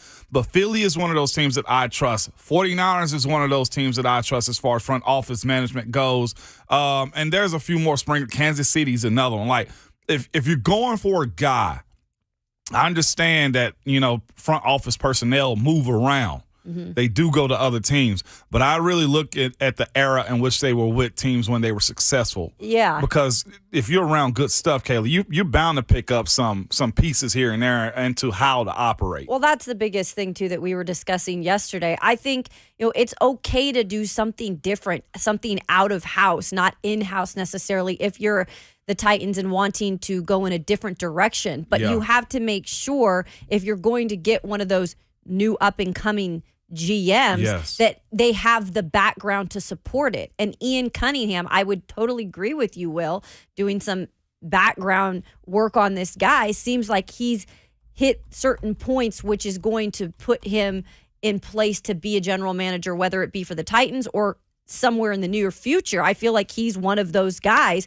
learning under people like Ozzie Newsome. Yes. Learning under guys like Howie Roseman. I mean, those are things that you can put on your resume and you can actually say, yeah, that is helping me get to the point where I want to get to. And he's been with different organizations now. So he's seen how different organizations do it in different ways. So I like that. And the fact that he has scouting on there, I think that is so important, especially in the SEC, the prime for football at the college level. Right. Yeah, rose up the ranks with the Ravens, serving as an area scout in the Southeast from 2013 to 2016 after 5 years as a player personnel assistant. Then over the next 5 years with the Eagles was their director of college scouting in 2017 and 18, assistant director of player personnel, and then director of player personnel. Cunningham was on the athletics list of 40 individuals under 40 at the age of 35 in 2020. How old is he now? He's a young guy. That would put him about 37, 38 now. He's my age. 86er. Dang. And Ramon, how about this? Ian Cunningham was an undrafted rookie offensive lineman in 2008. Wow. Y'all don't get me Now started. that don't surprise. Okay, Don't get Ramon, me maybe this started, is your man. You know what future. I'm saying? Like, Buddy. Started 31 games at the University of Virginia and was picked up by the Kansas City Chiefs as a rookie undrafted lineman. Virginia? Smart guy. UVA.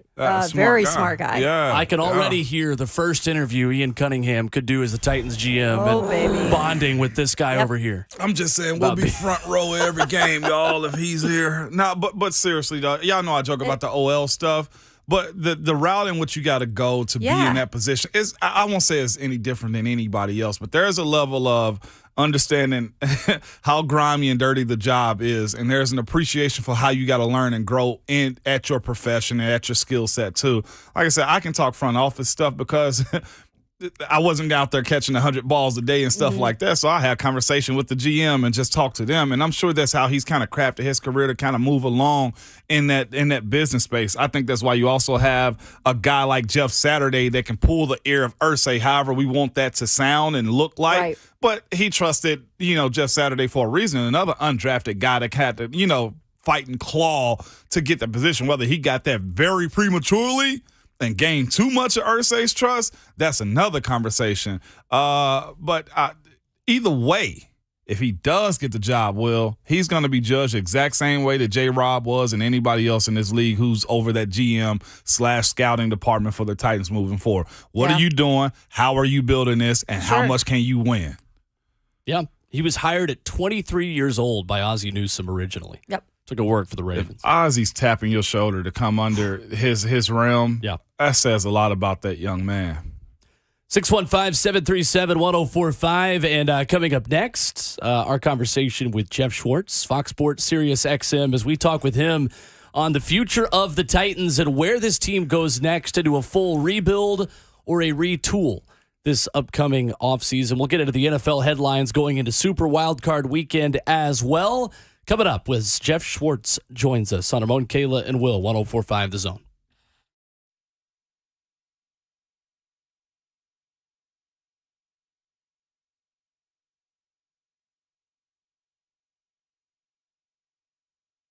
If you have a wet basement or crawl space, guess what, man? It's time to call United Structural Systems. We've all heard about these guys for a long time, and for good reason. They've served Middle Tennessee since 1994, and they've helped thousands of satisfied residential customers. They are the go-to company when it comes to foundation repair and waterproofing. And if you have a wet basement or crawl space, you don't have to put up with that. Water intrusion and moisture could give you all sorts of problems down the road, and you want to get this fixed. It could be because you have poor drainage or surface water flooding over the walls, or underwater pressure forcing water into your basement, or it can be a plumbing leak. You just don't know, so leave it alone. But I'm telling you, the team at United Structural Systems will find out why you have a wet basement or crawl space, and will give you a plan to fix it. And if you decide to move forward, you don't have to pay a dime until the work is done and you are satisfied.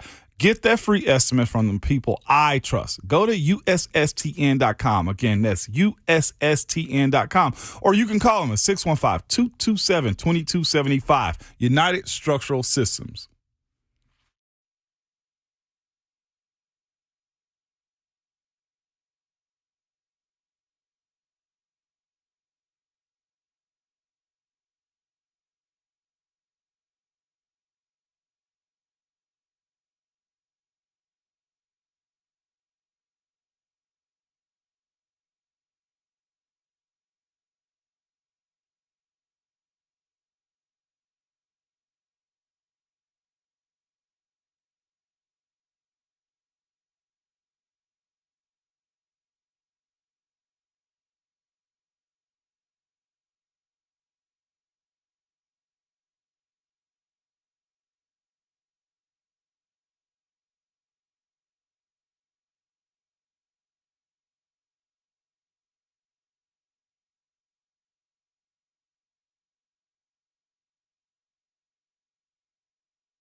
It's Ramon, Kayla, and Will, powered by All Four Seasons Garage Doors, right here on 104.5 The Zone.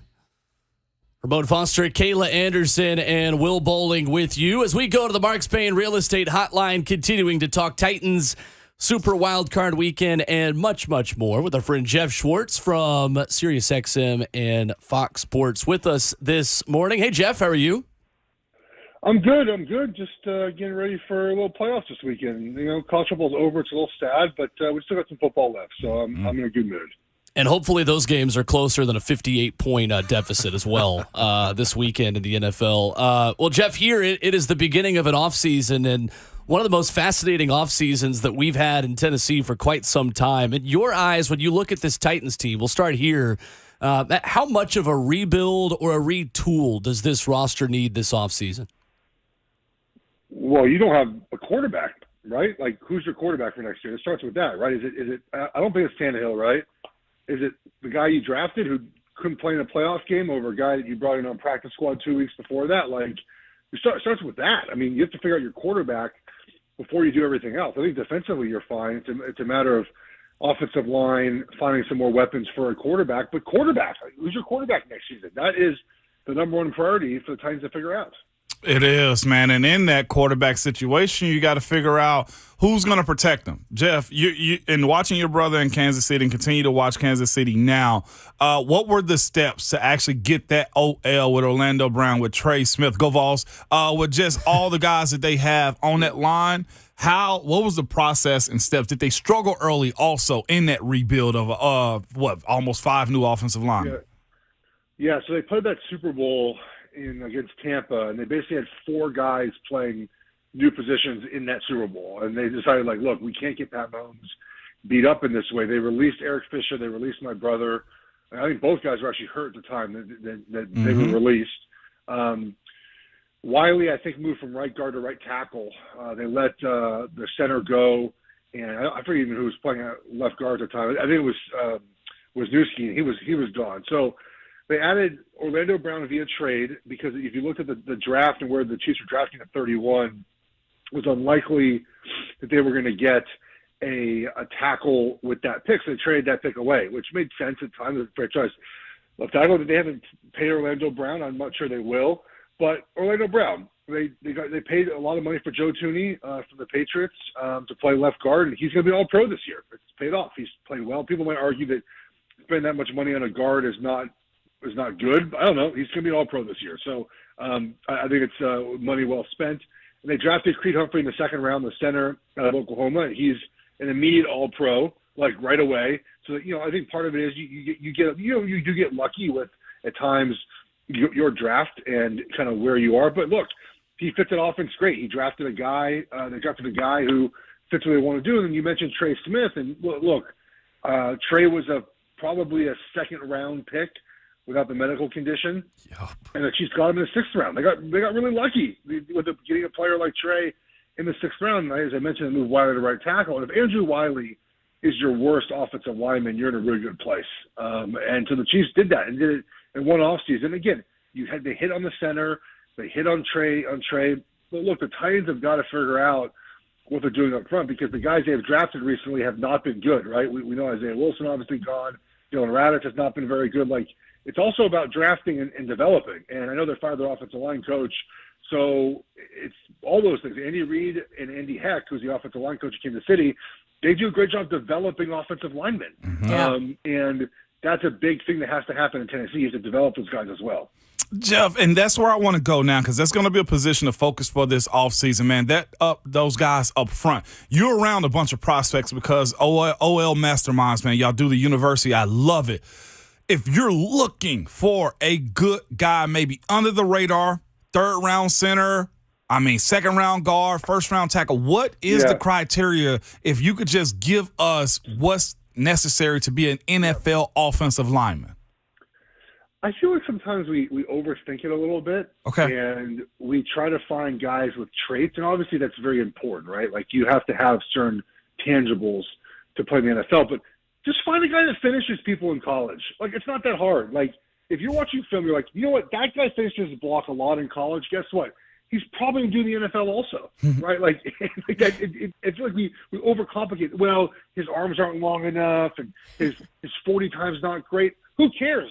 Does he block the guy in front of him more often than not? I mean, I understand that there are physical limitations that you need to overcome if you have a guy that maybe isn't the right size and height and weight. I get that. But in the end, can you block someone or not?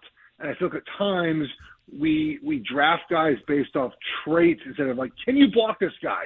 Can you do that? And I think that if you always err on the side of finding players at that position that finish their blocks in college. Again, a finish is not always a pancake, everyone. It's just do you finish between your man and the ball carrier? Do you finish between your man and the quarterback on a pass? If you do that consistently, you'll be a good pro. And I feel like teams overlook that, and they draft traits guys, which is what the Titans have done. They drafted traits guys, right?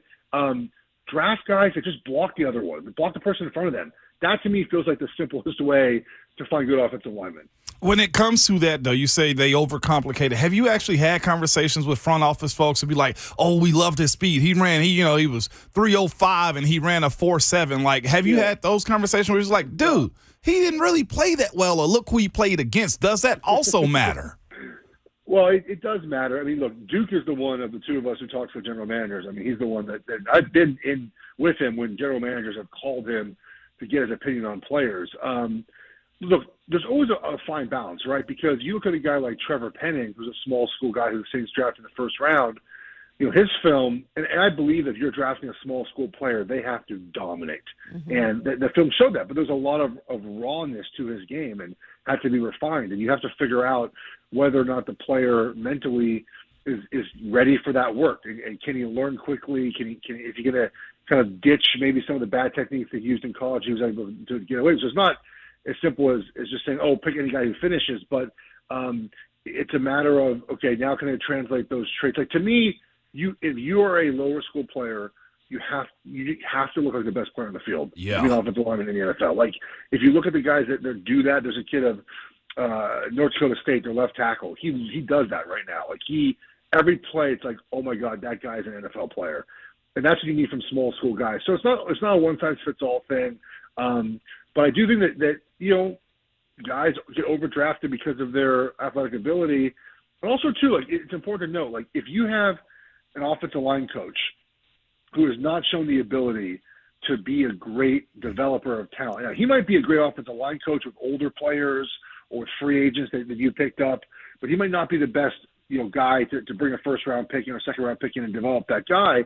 Then draft guys that are more ready to play now. Like draft the lower trade guys that can play right now, because you know your offensive line coach might not be the best at developing, you know, the talent. You have to understand that about where you are with your coach as well. And I'm glad you brought that up, because Keith Carter, the offensive line coach, is no longer with the Titans. He was one of the assistants let go this week. So they are in search of a new offensive line coach, which will be interesting. Now, staying on the point of kind of the offensive line, but the guy that really didn't get much help, Derrick Henry, this year. I mean, he was behind a line that was just patchwork, to say the least, and he was still able to have a pretty decent year. I think he finished second overall in rushing yards, and there are a lot of people, though, that are out there saying, hey, could you just blow it all up and even part ways with Derrick Henry? What would be your thoughts on that? Titans fans have argued with me over years about some of these contracts on social media with Derrick Henry and Ryan Tannehill. Ended up I being right both times, as usual. So the thing about, like, it does not make sense to pay running backs a second contract. Like, it just, look at, I think I saw the numbers of, like, everyone who leads the NFL in rushing this season. Like, none of them are in the playoffs. Like, it doesn't make sense. Unless you're like Christian McCaffrey and you kind of have this dual role, you find, like, the perfect offense to be in San Francisco. But guys, I live in Charlotte. The run game for the Panthers got better when McCaffrey left. They've been better since he left.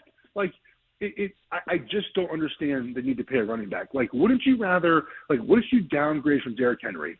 And if you say Derrick Henry is an A-plus running back, okay, A-plus, and you take that money that you saved from paying him and you get a B running back, but you make your offensive line much better because you have more money to spend on free agents. Isn't that a better football team? Like, isn't that a better team? Yeah. It's like that's what I look at it. Like, where you allocate your resources to, running back to me is not a position where you pay them a second contract. It just doesn't make sense to me when you're roster building to allocate all that money or any money really to a running back who's not on a rookie contract. It just doesn't seem to make sense when you build your team and the way that the NFL is moving right now. So that's my opinion on it. I've always been that way. The Giants, by the way, should not pay Saquon Barkley. Absolutely not. Should not do it. Like, just don't do it. Of course, there are instances like, again, like McCaffrey's made the Niners better, but the Panthers have been better without him too. So like, I just don't get the point of doing all that. So this weekend going to be a little bit different because the Titans are not going to be playing in this AFC wildcard game. Yeah. It is going to be the Jacksonville Jaguars, and the Chargers are going there. So I'm interested in your take in just how this game might play out, and who do you think is going to get the job done? Well, I just don't trust the Chargers coaching staff. I mean, I get it. Brandon Staley, you're smarter than all of us. Like, I get it, man. Like, you know more football than everyone. But I just don't like it, man. Like, he rubs me the wrong way. I just don't trust the coaching staff. I don't know when they've ever been trustworthy. I mean, again, they're playing their starters in this meaningless game, and it seems like Mike Williams will be able to play this weekend, but there's no upside in playing any of your guys. You're locked in at 5 seed, and there's poor excuses afterwards. I just don't believe in the Chargers. I believe in Justin Herbert, though. He's really good. And with Allen and with Mike Williams healthy and Austin Eckler, like, they're really good on offense. But they're just not trustworthy. Like, they're going to have a bonehead decision in the fourth quarter that cost them the game. Their offense coordinator is bad. Like, the offense is designed. It's just Herbert. Herbert making plays. Herbert doing everything. And it feels like hard to win that way consistently in the playoffs. And Jacksonville, look, I mean, they're in the playoffs. They're a year ahead of schedule, obviously. I think Doug Peterson is a heck of a coach. I never understood why he got blamed for the failures in Philly after the Super Bowl. Like, it was him. He got Nick Foles to win that game for y'all, and y'all threw him out there. I thought it was Frank Reich who was the reason why. It's always been Doug Peterson. He's a great coach. But Jacksonville kind of is maybe not ready to win maybe more than one playoff game.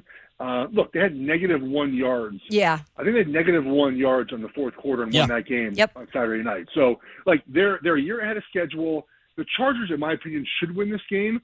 I don't trust them to do so. But I think Jacksonville, to me, it's all gravy. Like, if they win this game, if they don't, like, they're ahead of schedule. Your plan has worked. Trevor Lawrence is playing good football, generally speaking, and it's going in the right direction. Geoff Schwartz, our guest this morning on Ramon, Kayla, and Will. So, Geoff, of the upset candidates then this weekend, obviously you have the yearly matchup between Tampa Bay and Dallas in the first round of the NFC. You've got Minnesota, a team that's somehow hosting a playoff game despite their negative point differential and doing the things that they did. And then you've got this Baltimore-Cincinnati game as well, and Lamar Jackson's status up in the air. Among those, or is there another matchup you're looking at this weekend as your biggest possible chance at an upset? I mean, if you're a 13-4 team and you're a 2.5-point favorite at home in the playoffs, is that really an upset if you lose? Like, the Giants beat the Vikings. Sure. You're like, oh, upset. Right. You're like, oh, I mean, like, I guess that makes sense. I guess the upset would be Tampa probably, but damn Tom Brady. Like, I get it. They haven't played great football. Their offense is so disjointed. Their offensive line should be getting healthier. I don't know if Jensen plays, but Wirfs is back and Smith will be back. And so, there's some positive momentum there offensively for them. So it's probably Tampa, I think. Again, Dallas is, man, like, they're just so up and down, right? Yep. They have some drives they look good. They were playing to win that game, at least the first half of that game against Washington, and didn't play well. So I look at those two. One kind of curious one, though. So Miami with Tua, I'm not sure he's going to play. Obviously it's Wednesday. They haven't practiced yet today. They have played Buffalo well this season, right? They beat him in Miami, and they went to Buffalo in the snow and lost a very close football game on a last-second field goal. So, like, if he plays in that game, he will not have played in a while. There could be some rust there. And Josh Allen has thrown a couple of bad interceptions in the red zone in the last couple of weeks. Like, I could see that game being closer than we think. I think Buffalo still wins that game. But that feels like a game where if Tua does play, you're like, okay, that game could be close in the fourth quarter. And in the fourth quarter of a playoff game, anything can happen. Yeah.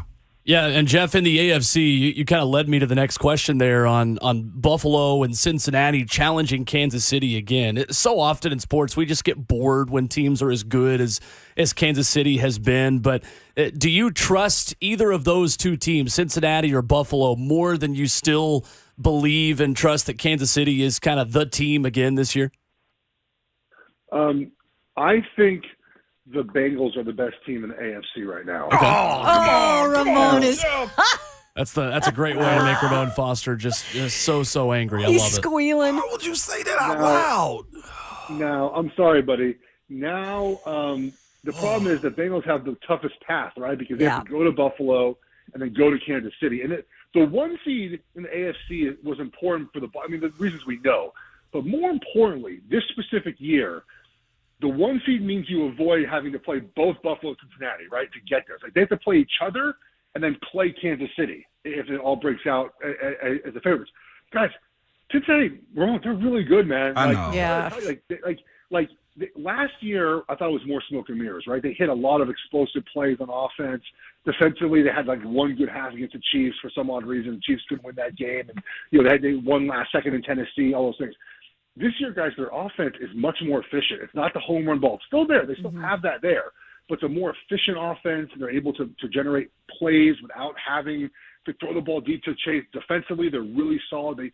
To me, the Bengals, the best quality they have, and why they beat the Chiefs the last 3 games I think they played, is they don't make mistakes. Like when you watch them play, they don't have dumb penalties, which is obviously for years that was their problem, right? And they don't have bad turnovers. They don't have blown coverages on defense very often. Like they just play a really quality kind of game of football. And if you look at Kansas City, their special teams is just really bad right now.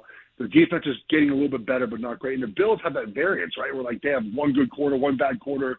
I don't know if those interceptions. I feel like the Bengals right now are playing sort of the best brand of football in the AFC. They just have the toughest path. Like they kind of got screwed here with how this played out with the schedule wise. But to me, they're the best team in the AFC right now. Geoff, so with that being said, you spoke about all the AFC teams. So let me ask you a question followed by another one. The AFC is stacked with quarterbacks. How do you play the game of going to get a high first-round quarterback and competing with them? Or is there another method that will work in free agency and not going at Lamar because he's probably going to command $40 million? Yeah. Which method would you choose and what's going to work?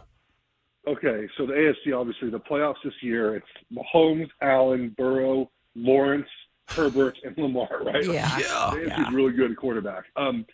Look, obviously, projecting out past this year is not what scouts really do. Like the Titans aren't going to be sitting in the office studying C.J. Stroud and Bryce Young and being like, well, let's look at Caleb Williams and Drake May.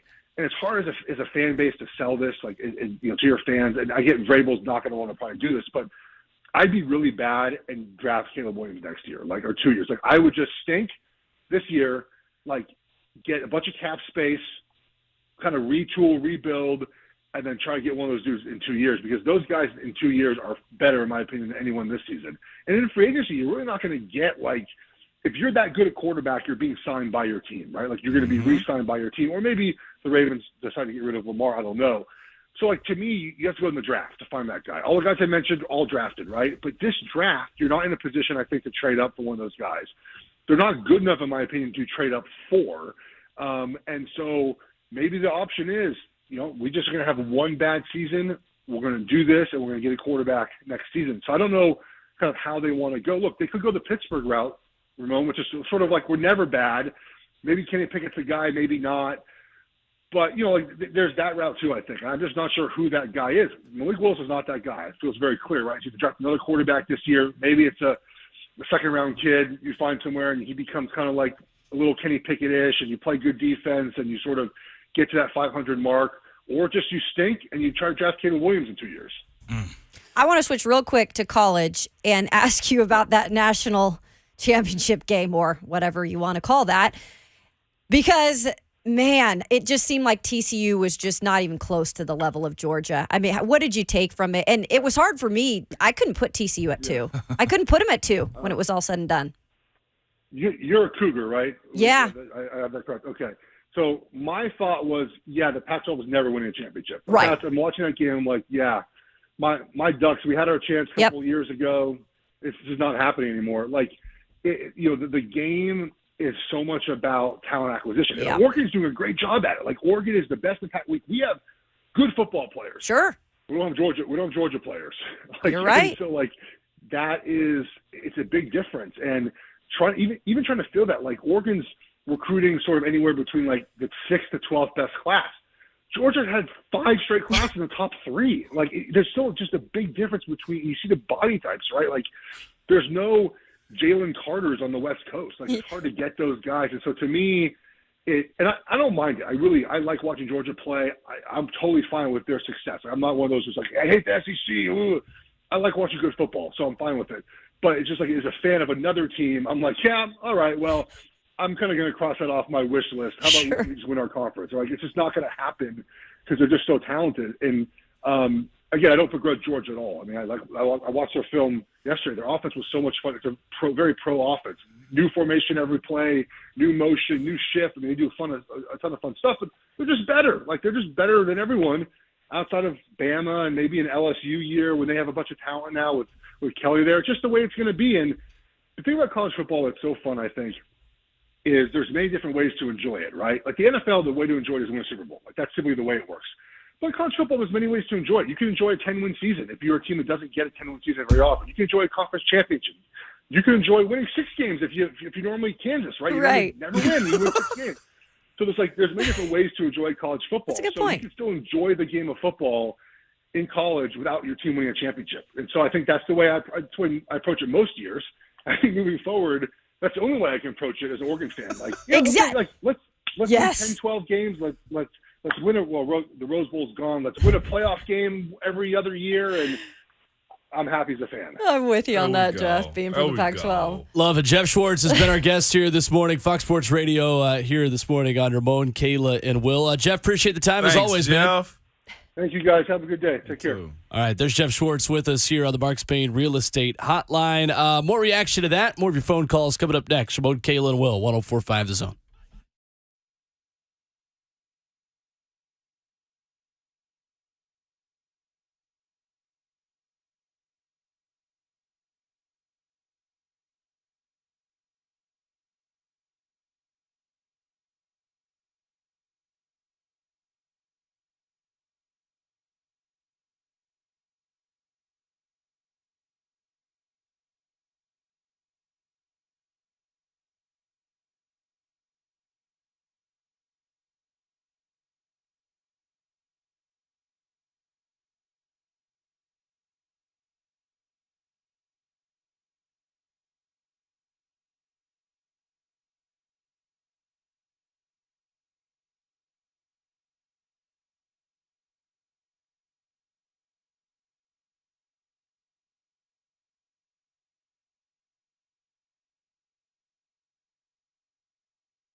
Wrapping up hour number 3 on the Wednesday edition of Ramon, Kayla, and Will, powered by All Four Seasons Garage Doors.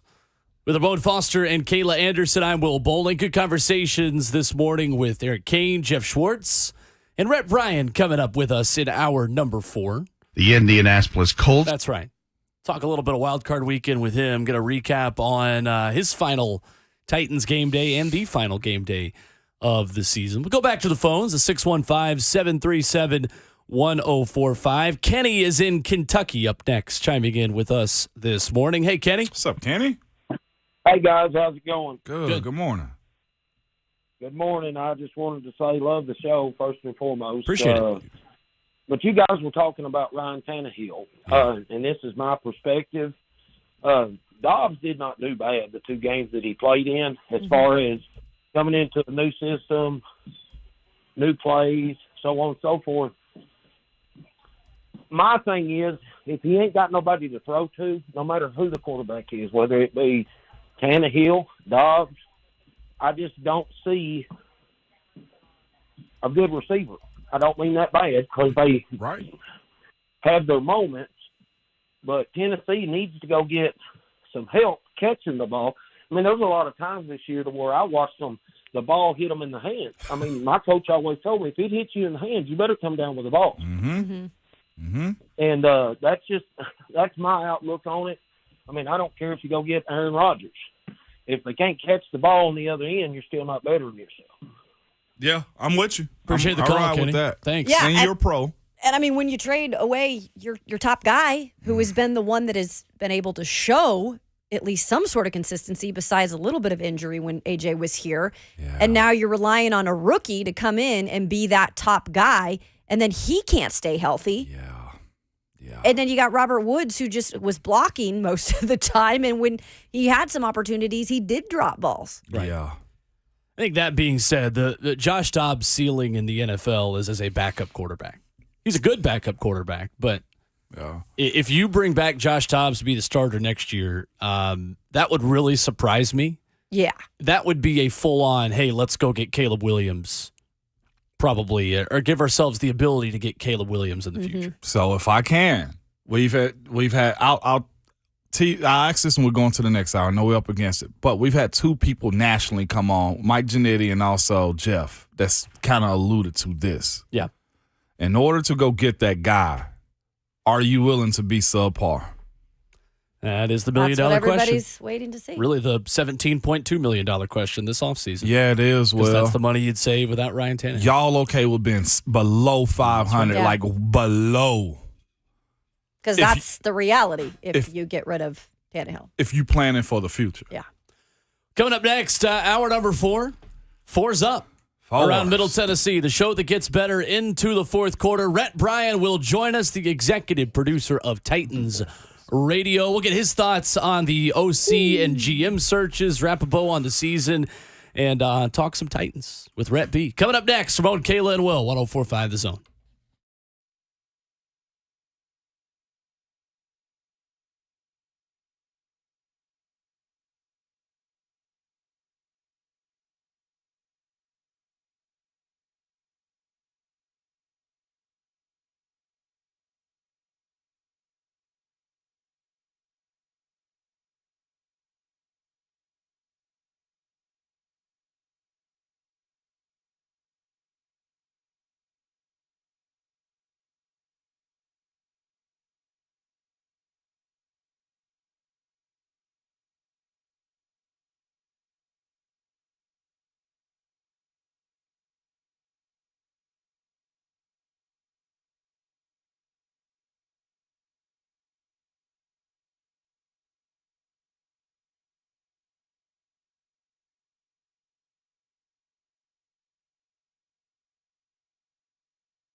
9 o'clock. Good morning. I'm Jonathan Schaefer from the Superbook.com sports desk. Men's college basketball from last night.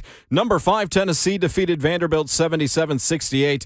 It was the Vols' 11th straight win over Vandy. Tennessee rallied from a halftime deficit to earn the victory and start SEC play with a 4-0 record. Julian Phillips and Santiago Vescovi each had 15 points as the Vols improved to 14-2 overall. Meanwhile, Liam Robbins scored a game-high 18 points for the Doors, who led 39-37 at the half. The Vols host Kentucky on Saturday. Tennessee will retire Chris Lofton's number 5 jersey during halftime of that game. Speaking of Kentucky, the Wildcats lost to South Carolina 71-68. Belmont defeated Valparaiso 74-59. And college football quarterback Spencer Rattler announced he plans to return to South Carolina for the 2023 season. Wrong Foundation Repair and Waterproofing needs. Visit USSTN.com. Breaking news at once. On your home for the Titans and the Vols, this is 104.5 The Zone.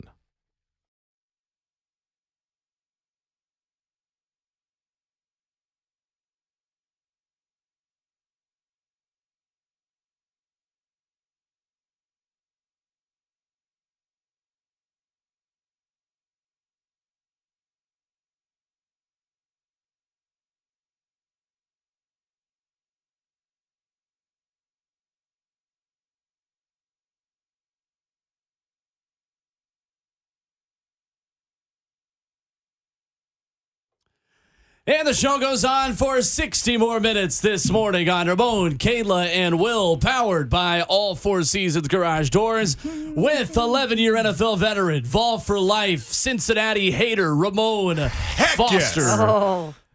And the one host whose team is still playing on, No, Seattle Seahawks that's superfan, right. Kayla Anderson. Hey, and Kay. the best producer in the world, Jonathan Schaefer, making the show happen. The best producer in the world. We're joined, as we The always world, are, Craig. in hour number The 4 by world. that voice, Rhett There it Bryan, is. the executive producer of Titans That's Radio. Good morning, Rhett. Good morning, everyone. How are we on this fine, morning. dreary-looking Wednesday morning? It is It is dreary, very isn't it? dreary. Yeah, I It's missed January. I mean, that's Yeah. just what it is. At least it's not 12 degrees I was outside. gonna say last year at this True time we had a that. boatload of snow on the Yes, ground. we did. Oh, we did, Remember that's that? right. That's right. Heck yeah, I had to go down Ellington, man, to make it home. I'm just glad we don't have to fly anywhere today because that. Oh, yeah. Treacherous, Rhett. Wow. They lifted the grounding of the FAA system because I think they feel like they're back to normal in terms of its operational stuff. But But what a mess. that's going to mess up flights for the next couple of days. Mm-hmm. You know what, Rhett? We probably need this. You know why? I'm just Why? going to throw this out here for the economy, man. One, revamp your safety and protocols as far as your systems, okay? like it. But Go this ahead. also True to takes that. a hit to them overcharging for flights and directness of flights, too. Look. Oh, you're saying karma's involved here. I Well, hope it's I'm I hope telling it's you. involved. See what I'm saying? Like, what are we doing here, I'd like to man? nominate you for Director of Transportation. And GM. You My feel me? goodness. Yeah. I got come a on. GM nod and director of transportation Let's go. too, Rhett B. Hey man, look, I'm here for the people, and the people want cheap flights, Rhett B. And the people are what it's all about. I mean, if the people don't need to travel, then what's your purpose? Well, I gotta so it's give got to up- be about the people. Why we got to give up kidneys to go fly to Kansas, Oh, man? God, I don't want to do that. You know what? I I'm mean, not. right. First of all, I don't want to go to Kansas right now, I and just- I need 2 kidneys. Thanks. Oh, my I'm God. saying that's why you got to give up one to go there. yeah. That's I've got to what's- fly to Iowa. I've got to fly to Cedar Rapids What next you week. have I to didn't- give I didn't up? have to get well. Cedar Rapids, I've already- Iowa. I don't have my appendix already, so I I need can't to go get to this Cedar one. Rapids. Exactly. to go to Wait a Cedar minute. Rapids. What are you going to Cedar Rapids for? I'm doing a camp, track bragging camp. meet. There's a track broadcast there. Oh, okay. Yeah. All right. Yeah. Is that next door to Bragging Camp? Well, you asked me, so I didn't. I'm sorry. that my was goodness. bad. That was I terrible. set of 'em me. up. I egged them you on. did. I You did were egg them waiting on. for Sometimes that. That's my it's your dog, day. man. Give me some. Sometimes Rhett it's B. your day. It's been my day today. I mean, Will, everybody's under it at some point. I mean, Kayla, Will- she's had it Will- too. Yeah. Oh. Everybody is going to come at everybody in a day ending in Y. You're in That's that right. seat. Nobody else is. Just drive the bus, man. We're good. We're good. That's a big old bus, too. Let Yeah, us it party is. in the back, Just man. keep it. You'll be Don't cool. don't put the bus in the ditch. Yeah, I've never seen.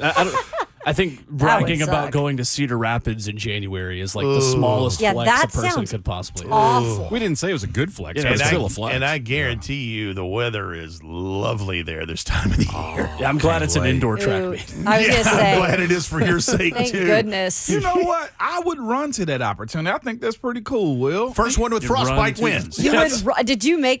Did you put that pun in there? You would run. I mean, it was, So, sometimes, yeah. Caleb, when it's good, I told you I got little J journalists. I'm I not guess big J so. journalists out here, so I do decent Yeah. stuff at times. Little Like, J with the dot. you feel me with the dot? You that's feel me? But funny. what I'm saying is, I take that opportunity, Will, man, to be like, okay, what does Cedar Rapids have for me? I go to the restaurants, figure out what's what around there. Like, yeah, that appendix you gave up was worth it. Go ahead. You know that cow you want? Yeah. Maybe you can find it up there. You know what? Well, wait a minute. You still want your appendix? No, Rhett, I got a Sorry, contingency with the cow though. I need somebody to watch it for me though. No, you don't want your appendix anyway. That doesn't even matter. That Doesn't doesn't that cost matter? you anything. Mine didn't want to have me. Yeah. So mine rejected me at Got the 12. heck out of Is it. an you appendix go. big or small? Is it small? Small. It's small. Oh, I was about to say for you people trying to lose weight, you know what? Just take Oh, off that God. 0.2 grams. No. But I'll tell you what, it's a big problem when it bursts, though. Is it? Yeah, that's a problem. Have I ever? I never told you my appendix story, have I? Nah. Here we go. We'll do that at some point. Long story short. Oh, he teasing, Yeah. right? Long Did story he short. just tease an appendix Real story? stories from the ER. Young William Bowling. We'll find that later in the Had appendix. a pain of in his the side. book on our show. Hey, there you go. Okay, I see you, I little literally, Jay. yeah, well, that's right. Okay. No, basically, I did like a 10-day bragging camp's going well gig announcing a track meet in like a non-air conditioned trailer in Florida for like 10 days. Fun. Yeah. In like in the middle of summer. And on the 9th day, I was like, oh, that chain that will remain nameless restaurant kind of got me sick a little bit last night. I don't really feel very well, and then I had to be like stretchered out of there. It was so bad. Like on the I ninth day, he couldn't, was stretchered. I couldn't like breathe or stand. Like I was about to faint. It was so bad. It was so bad. But there's a portion, and maybe I'm Appendicitis is intrigued not something by I recommend doing. Cedar Rapids though, because like I want to explore that like northern part of America, the northwest part of it, and everything. Like I want to. There's a difference between know- the Northwest Yeah, this is the Midwest. and the Either- Midwest, either- bro. All of it, okay. Cedar, like it don't matter. What I'm saying is this: there's a portion of the clear on United that. States I haven't explored. I never played in Minnesota, and I felt like cheated because of that. You serious? You never played the The Vikings? game I played them, but their home game in was London. a London game. Oh, okay. Makes so sense. I've All seen right. 31 cities. I hadn't seen that one. Our friend Michael was there. Yeah. So what's that? Michael in London. Maybe he was there to see. He you play. probably was with a Titans jersey on too. Perfect. There's You wanted to drop by Paisley Park, see where the man was? You feel me, Rhett? I'm with you. Like, show me Jackson Hole, Wyoming. I need to see all this. I'm intrigued with Utah. This is on my Sure. bucket list. Like, Yeah. all I'm going this to tell stuff you, is getting in dog. Pacific Northwest, Yeah. I would love to go back up into your stomping Yeah. grounds, but I'd See? like to go into Vancouver. Yeah, and that's a beautiful See? city. I hear that's fantastic. Absolutely, Yeah. it is. Mm-hmm. Well, the Predators are just enjoying their trip around that They area. are on for their sure. 5-game road trip Um, playing tonight. That's one area I've never been. I've never done the Pacific Northwest. Oh, so now we want to Okay, do the well, Pacific let's not act Northwest. like we Okay, haven't there had we this go. conversation off Well, I air, know. and I've told you where to go, You when did. to go. You I was So said gonna don't go be, to don't be Eugene. bringing the surprise element. I Yeah, might you try get to the go surprise to out of your Eugene this voice. summer. You know what's cool is to rent a car Yeah. and drive up PC1, the Pacific Coast But Highway. Rhett, I can only do that in the summertime. I can't be playing around with that snow. You feel me? But I want to go see the snow, Well, too. I didn't mean on that side, I it's didn't mean right. up into Okay. Canada, but Okay. I'm talking about from San Diego up into around LA, San Yeah. Oh, yeah. Francisco. And shout out to the truck drivers because I'd be the worst one. You hear me? I'd be the worst truck driver employee ever. What, running Because you people know off the why? road? You want to know? Because we mentioned like the Pacific Northwest and northern part of the United States. I quit that job every year around October and pick back up in March. There's no way you making me drive in the snow like that. Sorry, you're not getting your fruits and vegetables, folks. If you counting on me to drive in that snow and You are ice, not an ice road trucker, is what you're saying. Hey, Rhett, listen to me. Dry roads, baby.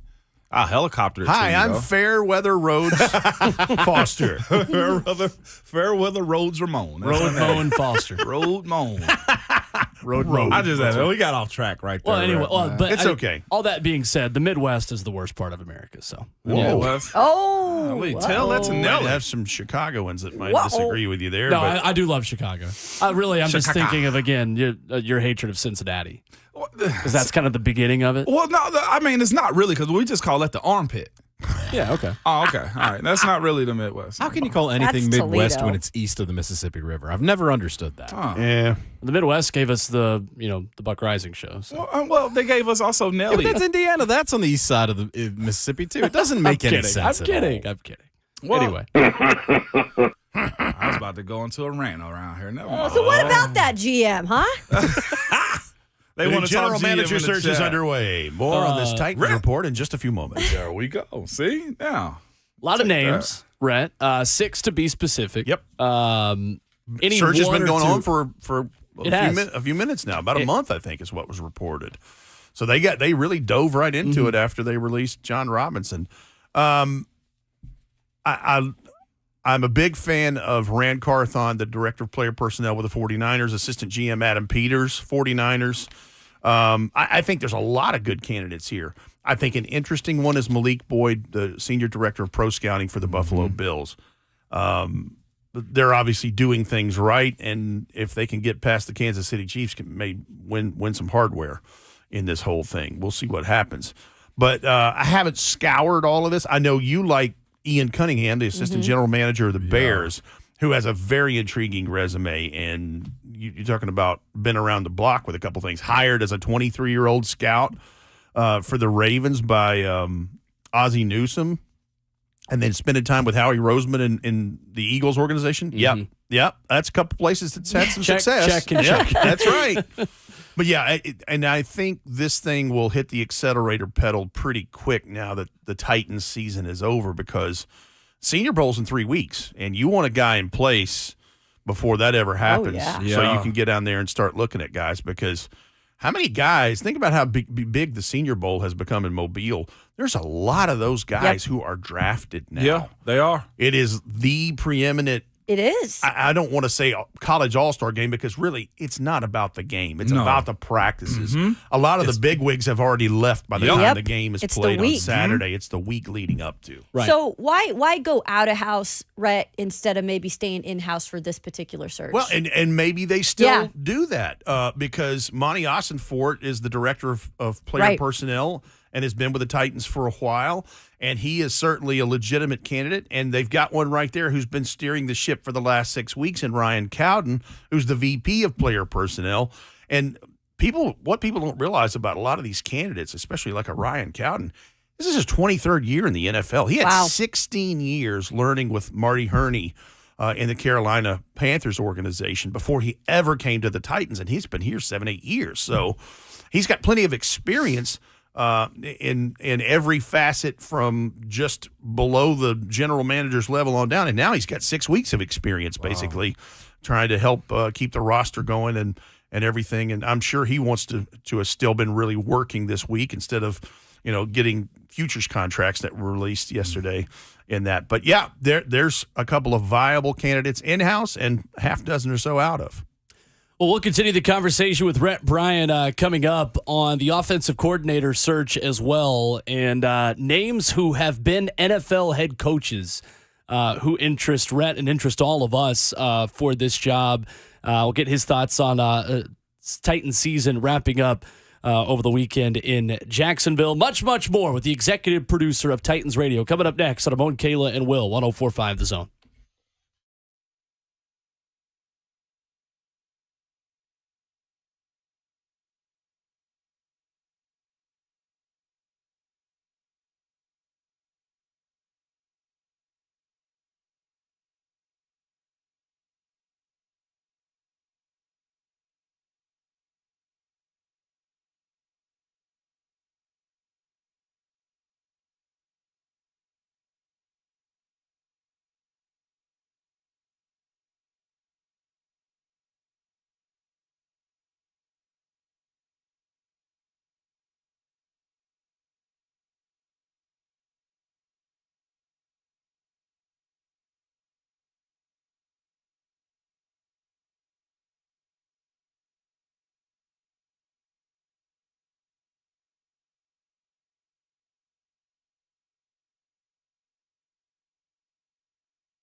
Wednesday morning edition of Ramon, Kayla, and Will. A little bit of Steely Dan. Love for Steely your Dan. 9 a.m. commute. Ramon Foster, Kayla Anderson, Will Bowling with you. Rhett Bryan in studio. In the morning, you go gunning for the man who stole your water. Look at that. Listen to Red B. See, That's smooth. Rhett has been giving me Donald Fagen, Walter Becker. Wow. Yes. music Good stuff. education lessons since I started working here 4 years ago now. I'm excited for these to ramp back up again, Rhett, of the offseason. Yes, music appreciation classes open in the Titans radio studio pretty much anytime you want to come. They're so great. I have whole playlists on my phone on Apple Music that are just songs that Rhett has given me. Yeah. It's really good. Did you Your own little playlist. I take get it. History of Rock and Roll at UT with, I didn't. with Wendell? All my teammates That's a great did. class. I took freshman that at year, Washington but I State. did not take it. Hey, Wendell, I think he passed away recently. I know this for sure. He was so good. Really? Oh my gosh, That's a that great class. Of the backstories History of behind Rock. Yeah. backstories of what. Oh Yeah. my gosh, he was so good. It's like a legendary class at Tennessee. It History is. of Rock. Yeah. Yeah, I took it up there at Washington State, and it was a great class. Oh, it was great there, too? Like people said, like you got to take this Yeah. class. I mean, yeah, there's a lot of football players in there, but yeah. So I I took, actually appreciate Kayla, music. about, I don't know, 6-7 years ago, whenever Ascension Amphitheater opened up over there Yeah. by the bridge, it was the first season they were open. Saw Steely Dan Oh, with their full brass section, the whole deal, and Elvis Costello opened up. It was a really good show. Really that good sounds show. great. And It's a it was great in the venue, middle of too. the summer. I And was I thought just it was gonna going to be say, one in of the those summer? rare hot days. It was really cool. It was perfect Wow. for a nighttime outdoor concert. That Ain't sounds nothing good. better than a surprise cool day in Right? the summer, man. Absolutely. Those Where you can those actually are enjoy it. gifts to get you That's right. by till you get to the fall, right? Low humidity. Yeah, in there. that's Like, exactly what it was that night. Yeah, it That's was awesome. perfect. Who they rocking with at OC? You know, I look at who might be available, and I mean, listen, I think Mike Vrabel is pretty good buddies with Frank Reich. Oh. I know he's interviewing somewhere. Where is he interviewing today? Carolina today. Is it? Carolina Panthers. See, I think that's just a walk through there because I think Steve Wilkes has won that job. You think so? See, we were I think he talking did a about good that. enough job. I think, unless David Tepper's just not satisfied. But I'm like, I thought Steve Wilkes really turned that thing around because they were a dumpster fire before they let Matt Rule go. But Frank Reich, offensive coordinator of the Titans, yeah, like the sound of that. That'd be good. Oof. But you know, what's surprising to me is that the coaching carousel really hasn't begun, and it really, of course, there was 8, 9 coaching changes last year, so there hadn't been as many big openings. I mean, the biggest thing was Todd Downing being released the other day, and Cliff Kingsbury and Steve Keim released from their duties in Arizona, and you know, you had 3 coaches that were fired in the middle of the season, head coaches. So it's not a ton of turnover this time around, unless there's just a surprise release here the next few days as things, you know, kind of tick off the clock here. If Frank Reich really wants to stick it to his former employer, I know. I mean, that's what I'm saying. That'd be Bring him awesome. in. You got Andy's card for Oh my gosh. punch that card for a few years there. Ursay telling would you. be like, I don't think he was that bad of a head coach. I No. think Jim Irsay is a big part of that deal right there. Yeah. I think he became so obsessed with losing to the Titans that he just kind of went off the rails. But that's who I'd like. And listen, you know, they have a viable candidate in house in Tim Kelly, Okay. Dennis Kelly, Undertaker's brother, Yep. who was with them this year and who has experience because, you know, he's with the Texans before. And so, you know, that's just a couple of names. I guess we'll just see what happens. But you're going to have an offensive line coach. You're going to have a secondary coach. So there are some changes. Frank Michael Reich is the name. Frank Michael Reich. With that being said, though, Rhett, with this coordinator job, it's one thing to want a guy, want a name that you can trust, you know, that's been around.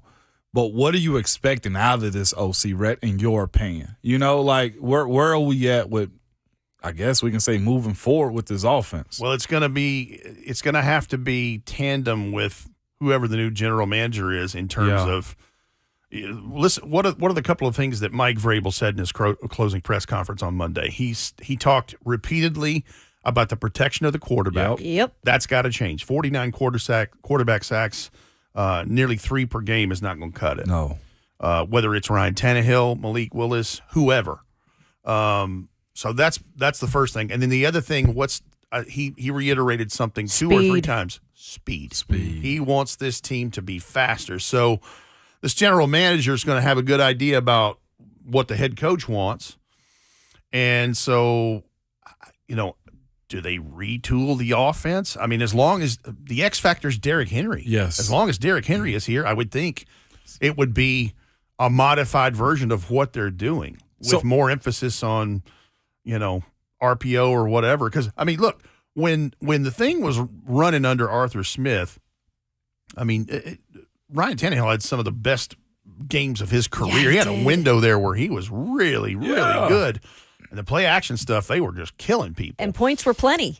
And it's so crazy to look back at the final scores. I was looking at them yesterday. 27 points against the Green Bay Packers, which coincidentally is the last time they won on November the 17th, was the only time they busted 27 points.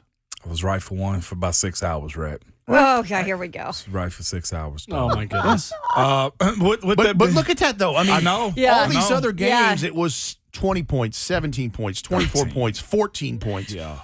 Repeatedly in this league, that ain't going to work. No, it ain't. And the speed aspect of it, too, Red. I almost think Vrabel is speaking of 2 speeds. One, player speed, yes. But I also think at this point, too, if you're going to be slow and methodical with your play calling and plays that you run, you better be very efficient. And that's why I think the lack of speed as far as pace of the offense may have been what he was speaking about also. Mm-hmm. So you're thinking more of, yes, speed athletically, but also express pace or sugar huddle type stuff. Yeah, or faster pace. Yep. In between plays, not as many lulls, and like going out and just wearing out an opposing defense if you're getting new sets of chains. And I hate to keep using the 49ers, but that's one thing they do. You know what I'm saying? Like, if I'm modeling this team after it to where, okay, we got a quarterback, but where do we sit with this quarterback? Okay, Tannehill's not Mahomes. Nobody's Mahomes. Let's stop doing that one. There's only one Mahomes. But let's just throw out the fact that Jimmy G flourished in that offense because they had motions left to right. They had guys going around. They had the movements of pace. The way the Titans, if we sit back and look at it as of late, operated, it was break. Get to the line of scrimmage, set it up. Defense gets an opportunity to dissect what's going on, and then we run it. I think that could be a detriment too, Rhett, unless you're churning out the clock. Well, yeah, because if you're a top defender, you're going, okay, I see what we're doing. Yeah. No motions, no shifts there. Okay, yeah. Here's what we're going to do. Okay, good. Yeah. I mean, I understand what you're saying because there were moments where it seemed slow to develop. So, yeah, I think it's not just the speed of the athlete involved in this. I think you're right that you could read too much into one thing. That could have multiple meanings. Yeah. Well, Rhett, the positive the Titans have right now is that the AFC South has had a lot of rebuilding going on the past couple of years. And there's a lot more rebuilding to be done in Houston and Indianapolis. The downside of that is you have the 11th pick, yet you have 2 division rivals who have picks right in front of you and in the top 5. You mentioned the sense of urgency and just the offensive line, the pass protection, not cutting it with the sacks. How aware do the Titans have to be? Where is the balance in recognizing the opportunity in the division, but recognizing right now that you might get 2 more elite quarterbacks that join this division and young guys in Houston and Indianapolis moving forward? Well, let me say this. Without have done a whole lot of digging into the draft prospects, I'm one of the guys that I'm not necessarily sure that this is a really good quarterback class. Right. I kind of am with you, They Rhett. could be top picks. Yeah. I don't know that they'll be elite. I don't there's not a Trevor Lawrence in this thing. Let me say it that way. And obviously Jacksonville is not going to be looking for another quarterback because they've got theirs. It just depends on you're at pick 11. Yeah. And certainly there'd be a quarterback or 2 available there, but the top stuff probably would be gone. But I think there's multiple different places you can go. And with the thought in mind of what we've just been talking about with Mike Vrabel and his press conference on Monday, you get a left tackle there. Yep. And probably a really good one. you could go pass rusher there. You could go top flight corner there. You know, Sure. You know, I don't know that there's a Sauce Gardner in this thing, but it'd be nice to have a Sauce It Gardner. would be nice, wouldn't it? Because I mean, that guy's going to be defensive rookie of the year. Yeah, he's graded out And as if one it of the weren't best. for him, this it'd be year. Aiden Hutchinson, who had a fantastic year. I watched that. All-Pro. Yeah. I watched that kid a lot in Big 97 in Detroit. Yeah. That guy can move. But now listen, Sauce Gardner is like the reincarnation of Revis Island, man. This guy is stingy over on that side of the ball. Go ahead. I was just going to say, speaking of defense, because Mary Kay Cabot, great journalist up in Cleveland. Long time. Yeah, she had just put on Twitter that they're actually the Browns are interviewing current Titans assistant Geoff Schwartz for their DC vacancy. Okay. So on the note of the Titans defense, because we talk so much about the offense, which that's where they really need to beef up. But the secondary has been the weakness this past season for the Titans. So, and they no Anthony Midget. You're going to get a replacement there, obviously. Right. Well, and think about, because you were standing there with all the rest of us when Jeffrey Simmons was speaking to us in locker room cleanout day on Monday. And what's one thing he mentioned, because I think Gentry just asked him about the injury stuff, but somebody asked him about what has to improve on the defense. And he mentioned giving up explosive plays. Right. And look, I know Christian Fulton was out a bunch and was not out there. And that, listen, that's just something that has happened with his team a lot lately. But he mentioned it right there, Jeff, who's trying to make it happen up front on a bum wheel.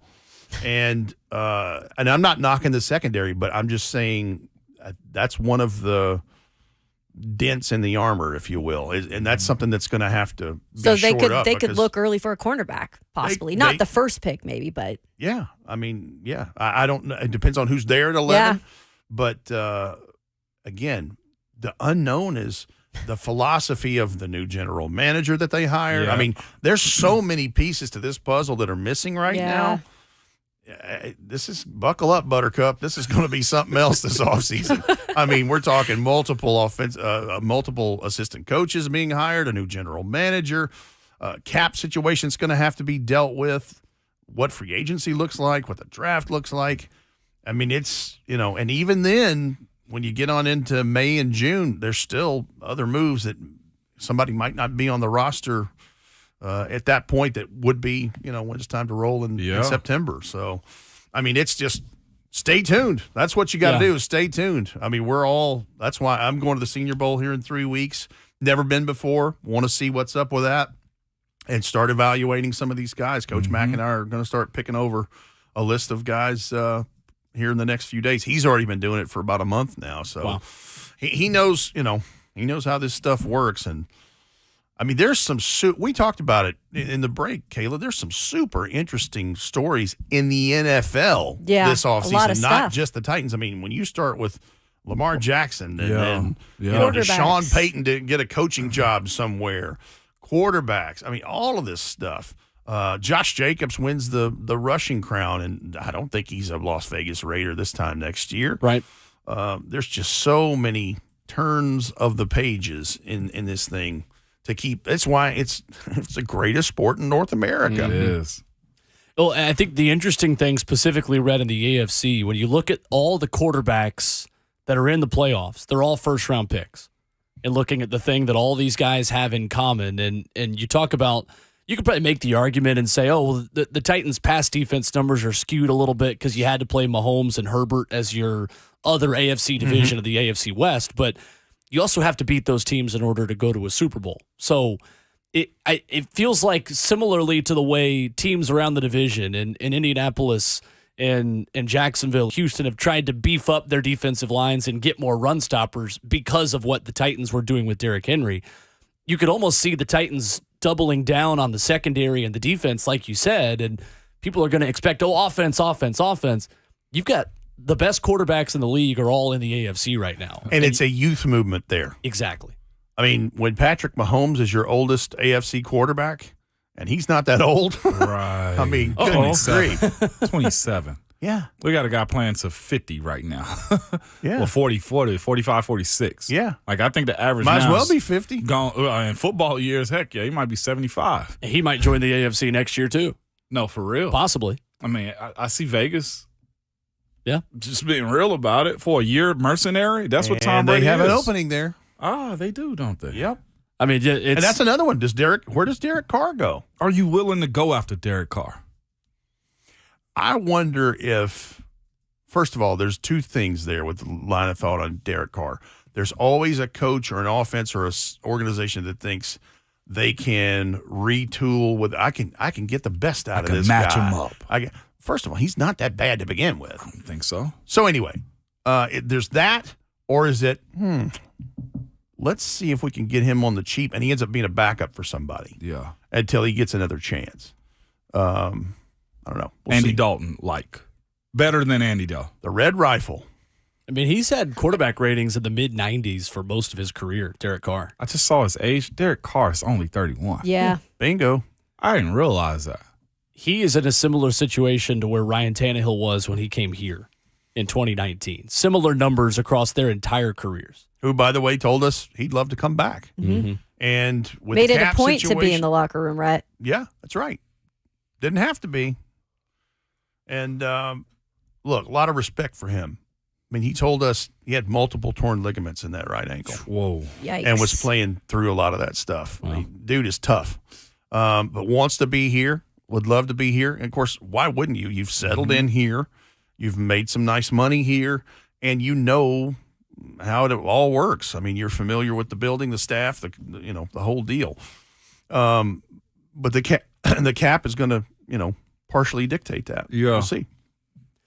Certainly do. And Rhett, I want to ask you kind of on the way out here on Jacksonville and LA this weekend, because you had a chance to see both those teams up close, obviously at the end of the season here.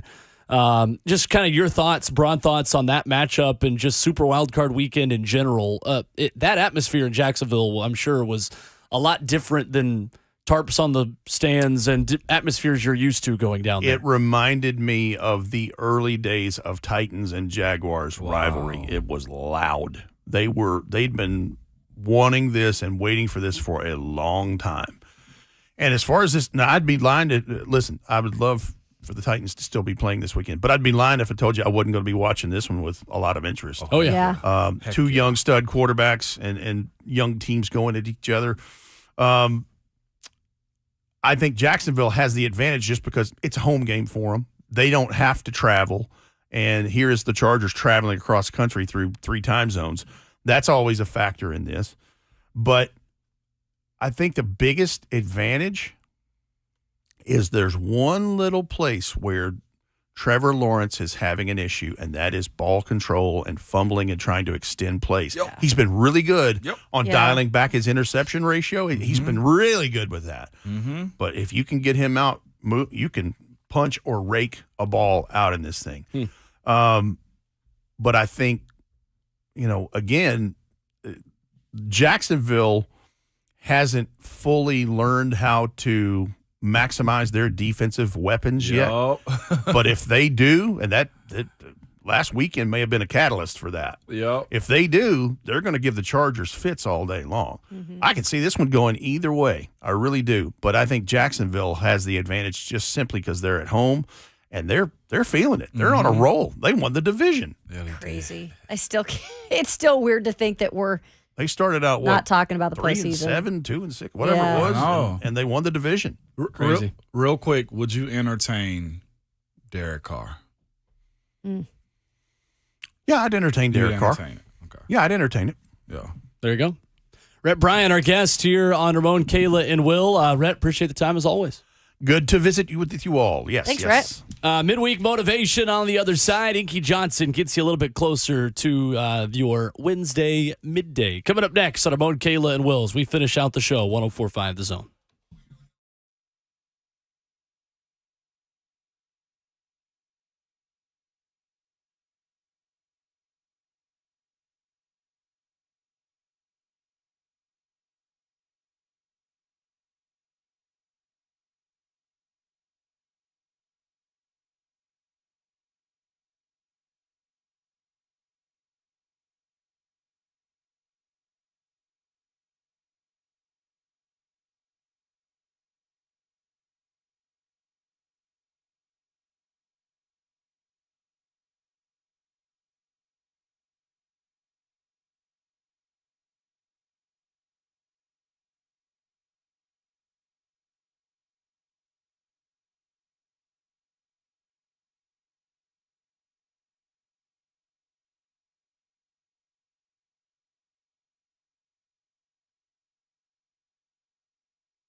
It's Ramon, Kayla, and Will, powered by All Four Seasons Garage Doors for one final segment this morning. Coming up next, the Buck Rising Show. Mike Giardi of NFL Network, the dumbest thing in sports this week, and Mike Wilson, our friend. Mike cheating on us with Buck Mike, and Lucas look at him. after us. But we are here for any Mike Wilson segments that we can get anywhere. Oh, 100%. Mike's I'm a good here guy. for it. Shout out to Mike, man. Shout out as well, by the way, while we're giving shout outs to Knoxville media members, to Jimmy Himes. Retiring yesterday, announced his retirement at the Sports Animal in Knoxville on Sports Talk there. Him and John Wilkerson are staples in that community. Jimmy Himes started as a sports editor when he was 13 years old. My goodness. When he was 13 years old. One of the good guys in the business. Was always great to me. Was always great to anybody who's gone through Knoxville as a student at the University of Tennessee. So congrats to Jimmy on a great career. Listen to him on this station for a long, long time. I remember growing up and always hearing him on Mondays and Fridays. So congrats to Jimmy. Well deserved. Congrats to Jimmy, man. Congrats to also just here he is at 13 starting a career, and I am over there trying to figure out how to beat GoldenEye on N64. You and me both. I don't know what I was doing at 13, but it wasn't productive. Well, a couple of years ago when I was 13, I was is when I was playing NCAA 14, and I'm just kidding. Yeah, I mean, seriously, that's big time, though. Jimmy, for anybody that goes through a profession for that long, yeah, you have your ups and downs, but the level of consistency to be able to be on the job, you got that many years. Yeah, you Wow. got to tip your hat to that. I was a national championship winning coach on Xbox at the age 13, so give credit to me for that. How's bragging camp going? Pretty well. I was beating teams like Georgia did to TCU on Monday. Yeah. Literally. That was like a video game, wasn't Literally. Yeah, it was. My roommate and I had played a game on NCAA 14 literally the night before where we beat UCF in the national championship game 75-24. There you go. And like it wasn't not that far-fetched. Well, I'll tell you what, this offseason, Will, you get with Joseph Hunkapiller. You understand me? Listen, he needs to go Okay. through Madden training camp with me, And doesn't you he? walk him through the processes Yeah, of he play does. calling and being a GM so that the baby Titans on his YouTube page will at least have a winning record, okay? The baby Titans The might get baby relegated off the Titans. Zone Twitch page if they can't win. I just got caught. my. We're going to take a vote on him if he don't get it together. You hear me? So, yeah, Joe Hunk does a Twitch stream. What is it, every Wednesday Every night? Wednesday or Thursday night. During yeah. the season where he'll play the Titans games, and he loses on all Madden mode like most weeks. Robert Walsh is in studio here with us right now, too, in the control Bert? room. Robert What's up, knows Bert? it's not that hard to win on all Madden mode. It really isn't. Anyway. With that being said, he set up the roster and everything as if somebody's out or got hurt, he does everything verbatim as the Titans go, which I think that's kind of cool too. Oh, yeah, that part of it's cool. Yeah, that's pretty sweet. That's a lot of time into it, Joe. Sure is. Absolutely. Fun show today. Yeah. Appreciate Eric Cain. Appreciate Geoff Schwartz stopping by. Rhett Bryan, as always. We are back at it again tomorrow morning at 6 a.m. Diving a little bit of Super Wild Card Weekend. Let's take a look at these matchups. Could be good. Yeah. Mon, you here tomorrow? No, I'm not here Yeah. tomorrow. I'm hitting the road today. It'll be actually. Kayla and Will. Yeah. I'll be back Friday though. Okay, good. I'll be back Friday. You'll Only one end the day of week loafing. with us. Yeah, end the week and start next week with you too. I like reps. I hate missing. Love it. We go, though, to finish off Word. our Wednesday. The highlight of the morning.